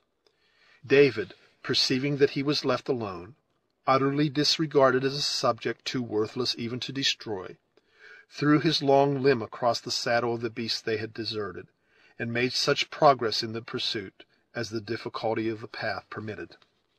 They soon began to ascend, but as the motion had a tendency to revive the dormant faculties of her sister, the attention of Cora was too much divided between the tenderest solicitude in her behalf and in listening to the cries which were still too audible on the plain, to note the direction which they journeyed. When, however, they gained the flattened surface of the mountain top, and approached the eastern precipice, she recognized the spot to which she had once before been led under the more friendly auspices of the scout. Here Magua suffered them to dismount, and, notwithstanding their own captivity, the curiosity which seems inseparable from horror, induced them to gaze at the sickening sight below. The cruel work was still unchecked. On every side the captured were flying before their relentless persecutors, while the armed columns of the Christian king stood fast in an apathy which has never been explained, and which has left an immovable blot on the otherwise fair escutcheon of their leader. nor was the sword of death stayed until cupidity got the mastery of revenge. Then, indeed, the shrieks of the wounded and the yells of their murderers grew less frequent, until finally the cries of horror were lost to their ear, or were drowned in the loud, long, and piercing whoops of the triumphant savages. End of chapter 17. The Last of the Mohicans, a narrative of 1757 by James Fenimore Cooper. Chapter 18. Quote, "Why, anything, an honorable murderer, if you will. For naught I did in hate, but all in honor." Unquote. From Othello. The bloody and inhuman scene, rather incidentally mentioned than described in the preceding chapter, is conspicuous in the pages of colonial history by the merited title of "The Massacre of William Henry." It so far deepened the stain which a previous and very similar event had left upon the reputation of the French commander, that it was not entirely erased by his early and glorious death. It is now becoming obscured by time, and thousands who know that Montcalm died like a hero on the plains of Abraham have yet to learn how much he was deficient in that moral courage without which no man can be truly great. Pages might yet be written to prove from his illustrious example the defects of human excellence, to show how easy it is for generous sentiments, high courtesy, and chivalrous courage to lose their influence beneath the chilling blight of selfishness, and to exhibit to the world a man who was great in all the minor attributes of character, but who was found wanting when it became necessary to prove how much principle is superior to policy. But the task would exceed our prerogatives, and, as history, like love, is so apt to surround her heroes with an atmosphere of imaginary brightness, it is probable that Louis de Saint Véran will be viewed by posterity only as the gallant defender of his country, while his cruel apathy on the shores of the Oswego and of the Horican will be forgotten. Deeply regretting this weakness on the part of a sister muse, we shall at once retire from her sacred precincts, within the proper limits of our own humble vocation. The third day from the capture of the fort was drawing to a close, but the busyness of the narrative must still detain the reader on the shores of the Holy Lake. When last seen, the environs of the works were filled with violence and uproar. They were now possessed by stillness and death. The blood-stained conquerors had departed, and their camp, which had so lately rung with the merry rejoicings of a victorious army, lay a silent and deserted city of huts. The fortress was a smoldering ruin. Charred rafters, fragments of exploded artillery, and rent mason work, covering its earthen mounds in confused disorder. A frightful change had also occurred in the season.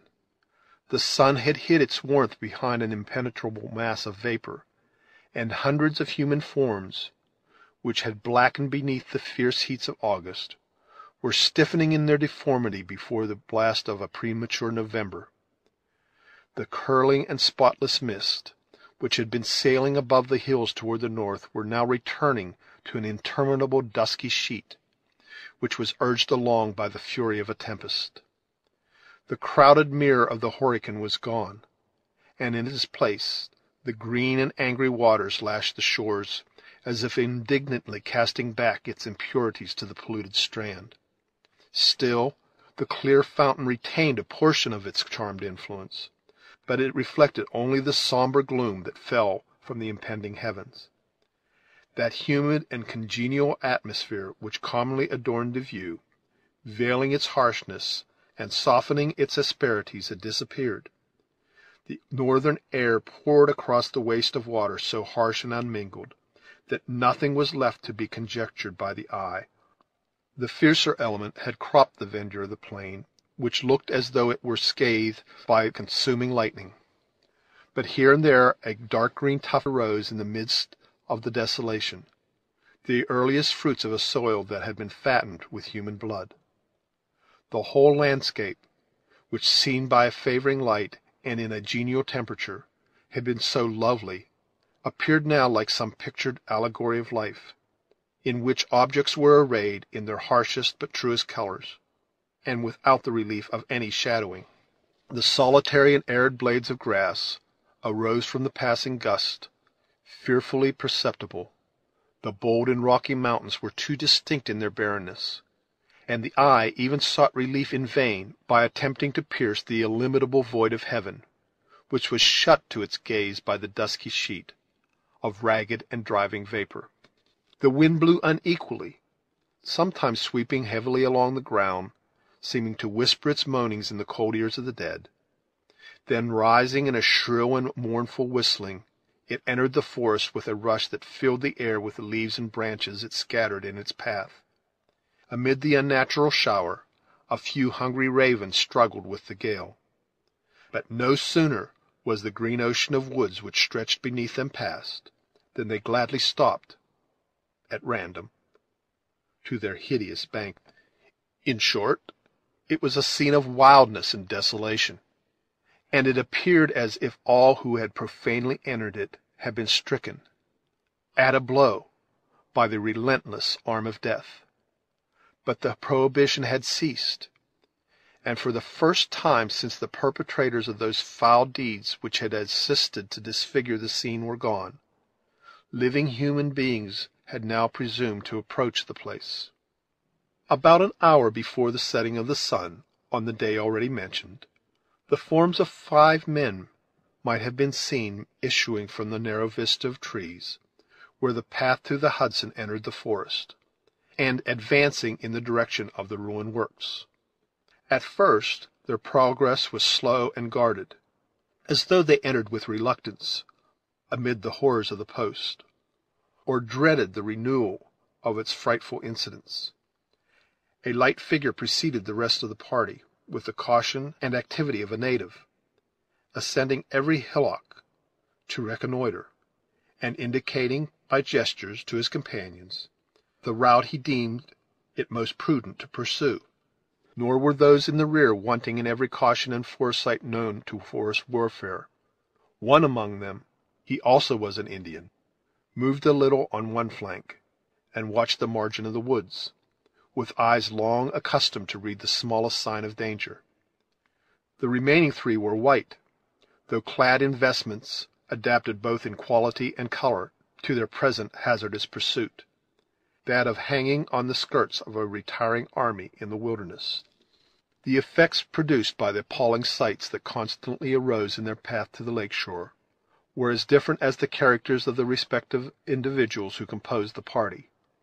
The youth in front threw serious but furtive glances at the mangled victims as he stepped lightly across the plain, afraid to exhibit his feelings, and yet too inexperienced to quell entirely their sudden and powerful influence. His red associate, however, was superior to such a weakness. He passed the groups of dead with a steadiness of purpose, and an eye so calm that nothing but long and inveterate practice could enable him to maintain. The sensations produced in the minds of even the white men were different, though uniformly sorrowful. One, whose gray locks and furrowed lineaments, blending with a martial air and tread, betrayed, in spite of the disguise of a woodsman's dress, a man long experienced in scenes of war, was not ashamed to groan aloud whenever a spectacle of more than usual horror came under his view. The young man at his elbow shuddered, but seemed to suppress his feelings in tenderness to his companion. Of them all, the straggler who brought up the rear appeared alone to betray his real thoughts, without fear of observation or dread of consequences. He gazed on the most appalling sight with eyes and muscles that knew not how to waver, but with execration so bitter and deep as to denote how much he denounced the crime of his enemies. The reader will perceive at once in these respective characters the Mohicans and their white friend, the scout, together with Monroe and Heyward. It was, in truth, the father in quest of his children, attended by the youth who felt so deep a stake in their happiness, and those brave and trusty foresters who had already proved their skill and fidelity through the trying scenes related. When Uncas, who moved in front, had reached the center of the plain, he raised a cry that drew his companions in a body to the spot. The young warrior had halted over a group of females who lay in a cluster, a confused mass of dead. Notwithstanding the revolting horror of the exhibition, Munro and Heyward flew toward the festering heap, endeavoring, with a love that no uneasiness could extinguish, to discover whether any vestiges of those they sought were to be seen among the tattered and many-colored garments. The father and the lover found instant relief in the search, though each was condemned again to experience the misery of an uncertainty that was hardly less insupportable than the most revolting truth. They were standing, silent and thoughtful, around the melancholy pile, when the scout approached. Eyeing the sad spectacle with an angry countenance, the sturdy woodsman, for the first time since his entering the plain, spoke intelligibly and aloud. "I have been on many a shocking field, and have followed a trail of blood for weary miles," he said, "but never have I found the hand of the devil so plain as it is here to be seen. Revenge is an Indian feeling, and all who know me know that there is no cross in my veins. But this much will I say here, in the face of heaven, and with the power of the Lord so manifest in this howling wilderness, that should these Frenchers ever trust themselves again within the rage of a ragged bullet, there is one rifle which shall play its part so long as flint will fire or powder burn. I leave the tomahawk and knife to such as have a natural gift to use them. What say you, Chingachgook?" he added in Delaware. "Shall the Hurons boast of this to their women when the deep snows come?" A gleam of resentment flashed across the dark lineaments of the Mohican chief.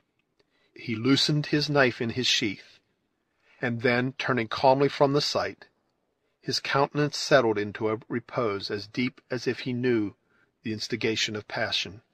"Montcalm, Montcalm!" continued the deeply resentful and less self-restrained scout. "They say a time must come when all the deeds done in the flesh will be seen at a single look, and that by eyes cleared from mortal infirmities. Woe betide the wretch who is born to behold this plain, with the judgment hanging about his soul.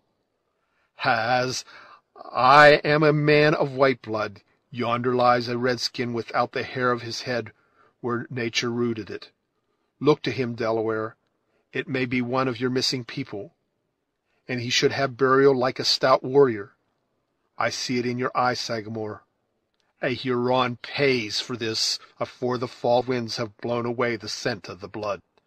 Chingachgook approached the mutilated form, and turning it over, he found the distinguishing marks of one of those 6 allied tribes, or nations as they were called, who, while they fought in the English ranks, were so deadly hostile to his own people. Spurning the loathsome object with his foot, he turned from it with the same indifference he would have quitted a brute carcass. The scout comprehended the action, and very deliberately pursued his own way, continuing, however, his denunciations against the French commander in the same resentful strain. "Nothing but vast wisdom and unlimited power should dare to sweep off men in multitudes," he added, "for it is only the one that can know the necessity of the judgment, and what is there short of the other that can replace the creatures of the Lord?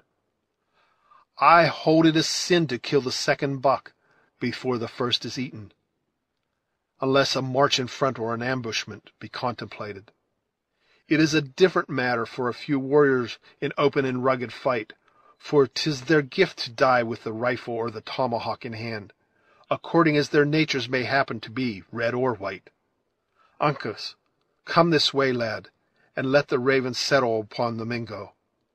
I know, from often seeing it, that they are craving for the flesh of an Oneida, and it is well to let the bird follow the gift of its natural appetite." "Huh! exclaimed the young Mohican, rising on the extremities of his feet and gazing intently in his front, frightening the ravens to some other prey by the sound of the action. "What is it, boy?"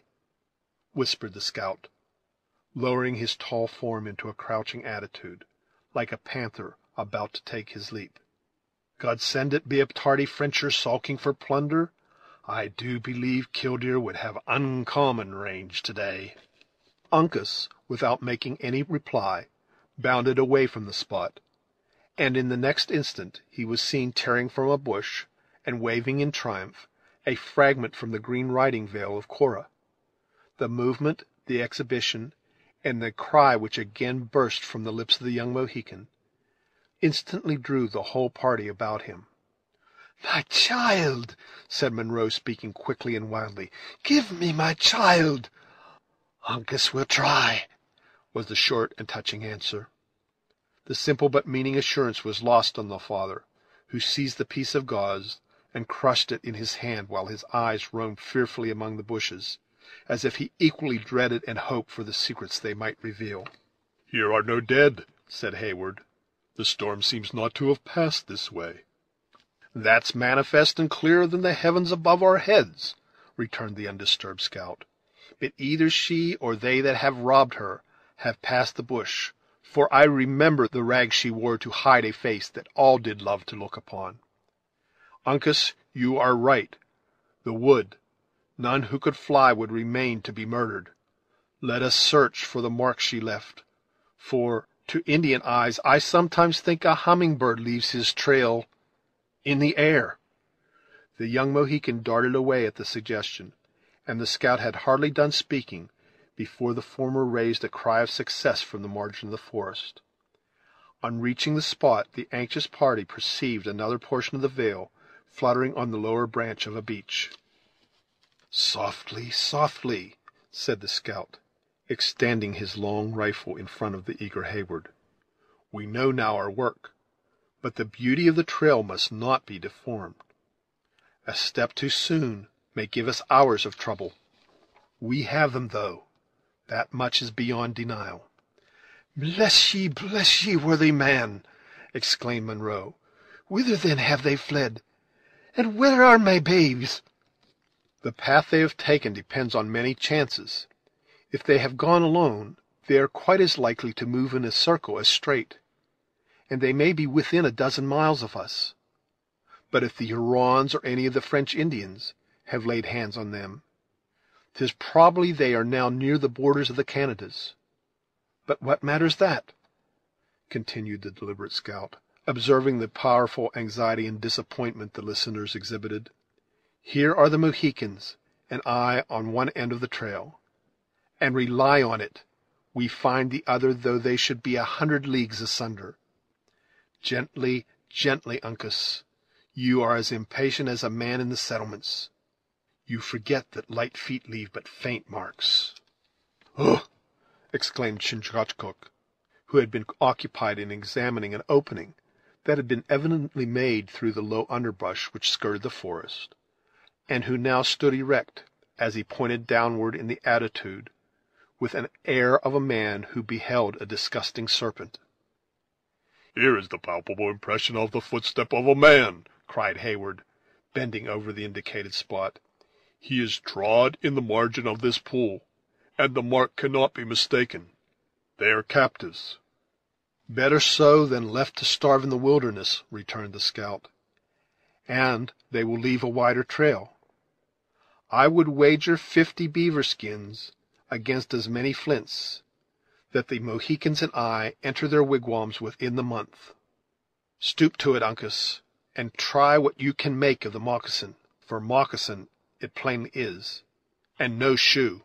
The young Mohican bent over the track, and removing the scattered leaves from around the place, he examined it with much of that sort of scrutiny that a money dealer in these days of pecuniary doubts would bestow on a suspected due bill.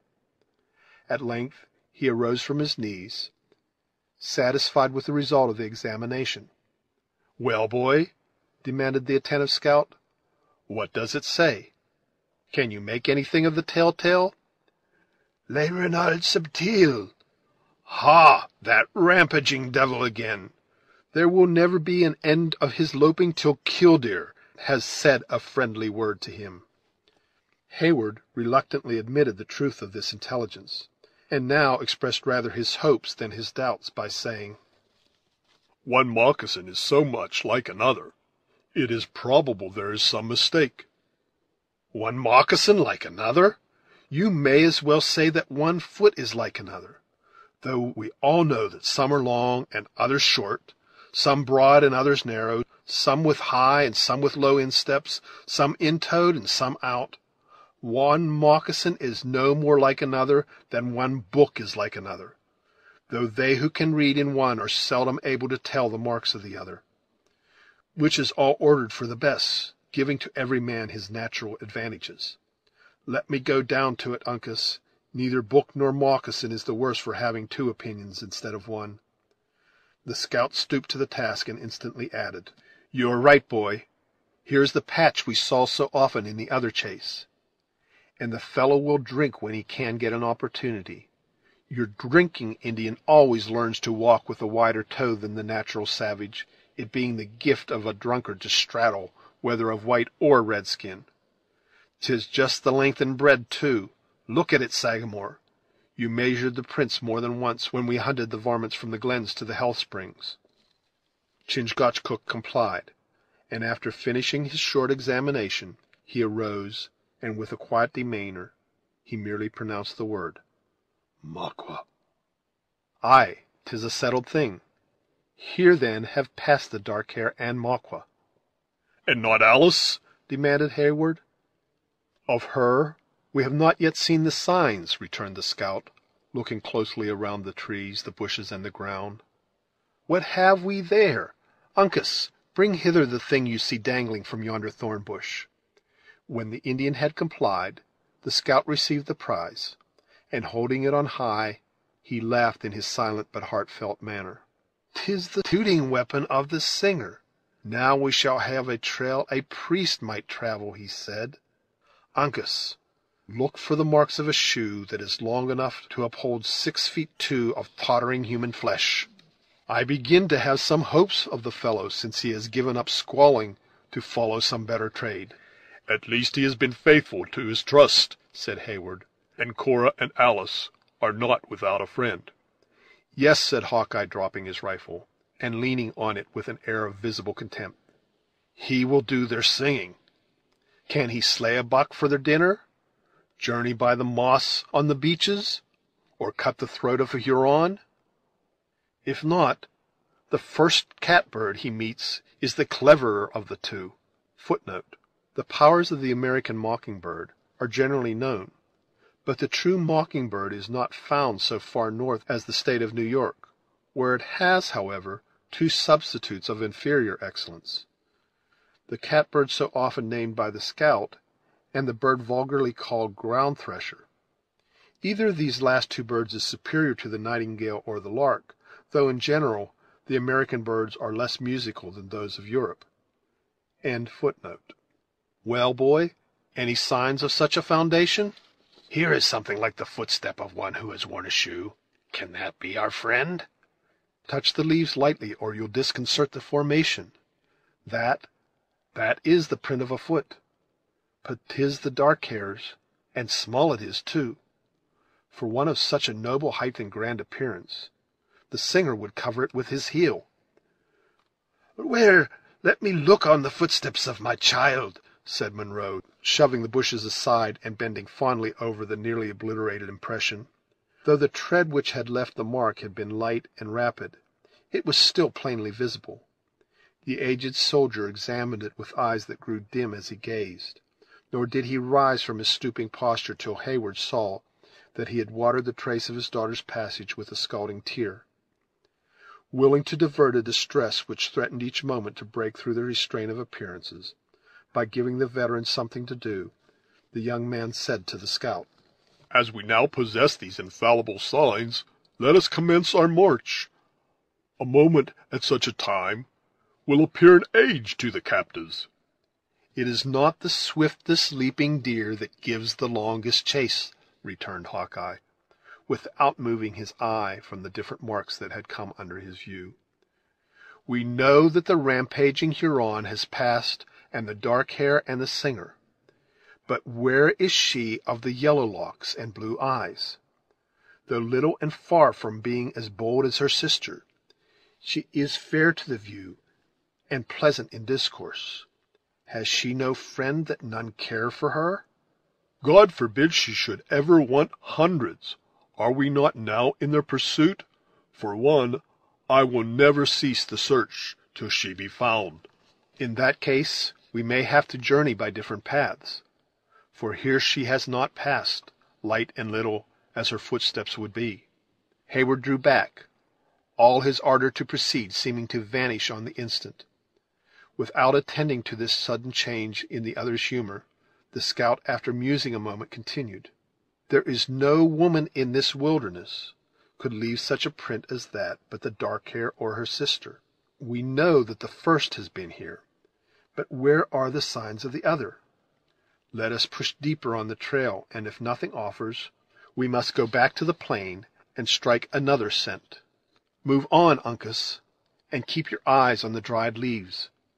I will watch the bushes, while your father shall run with a low nose to the ground. Move on, friends, the sun is getting behind the hills." Is there nothing that I can do? demanded the anxious Heyward. "You?" repeated the scout, who with his red friends was already advancing in the order he had prescribed. "Yes, you can keep in our rear, and be careful not to cross the trail." Before they had proceeded many rods, the Indians stopped and appeared to gaze at some signs on the earth with more than their usual keenness. Both father and son spoke quick and loud, now looking at the object of their mutual admiration, and now regarding each other with the most unequivocal pleasure. "They have found the Littlefoot!" exclaimed the scout, moving forward without attending further to his own portion of the duty. "What have we here? An ambush has been planted in the spot. No, by the truest rifle of the frontiers, here have been them one-sided horses again. Now the whole secret is out, and all is plain as the North Star at midnight. Yes, here they have mounted. There the beasts have been bound to a sapling in waiting, and yonder runs the broad path away to the north, in full sweep for the Canadas." But still there are no signs of Alice, of the younger Miss Monroe, said Duncan, "unless the shining bauble of Uncas has just lifted from the ground should prove one. Pass it this way, lad, that we may look at it." Heyward instantly knew it for a trinket that Alice was fond of wearing, and which he recollected with the tenacious memory of a lover to have seen on the fatal morning of the massacre, dangling from the fair neck of his mistress. He seized the highly prized jewel, and as he proclaimed the fact, it vanished from the eyes of the wondering scout, who in vain looked for it on the ground, long after it was warmly pressed against the beating heart of Duncan. "Pshaw!" said the disappointed Hawkeye, ceasing to rake the leaves with the breech of his rifle. "'Tis a sign of age when the sight begins to weaken. Such a glittering gewgaw, and not to be seen! Well, I can squint along a clouded barrel yet, and that is enough to settle all disputes between me and the Mingoes. I should like to find the thing, too, if it were only to carry it to the right owner, and that would be bringing the two ends of what I call a long trail together. For by this time the broad St. Lawrence, or perhaps the Great Lakes themselves, are between us." "So much the more reason why we should not delay our march," returned Heyward. "Let us proceed." "Young blood and hot blood, they say, are much the same thing. We are not about to start on a squirrel hunt, or to drive a deer into the Horican, but to outlie for days and nights, and to stretch across a wilderness, where the feet of men seldom go, and where no bookish knowledge would carry you through harmless. An Indian never starts on such an expedition without smoking over his council fire, and, though a man of white blood, I honor their customs in this particular, seeing that they are deliberate and wise. We will therefore go back and light our fire tonight in the ruins of the old fort, and in the morning we shall be fresh and ready to undertake our work like men, and not like babbling women or eager boys." Heyward saw by the manner of the scout that altercation would be useless. Munro had again sunk into that sort of apathy which had beset him since his late overwhelming misfortunes, and from which he was apparently to be roused only by some new and powerful excitement. Making a merit of necessity, the young man took the veteran by the arm, and followed in the footsteps of the Indians and the scout, who had already begun to retrace the path which conducted them to the plain. Chapter 18.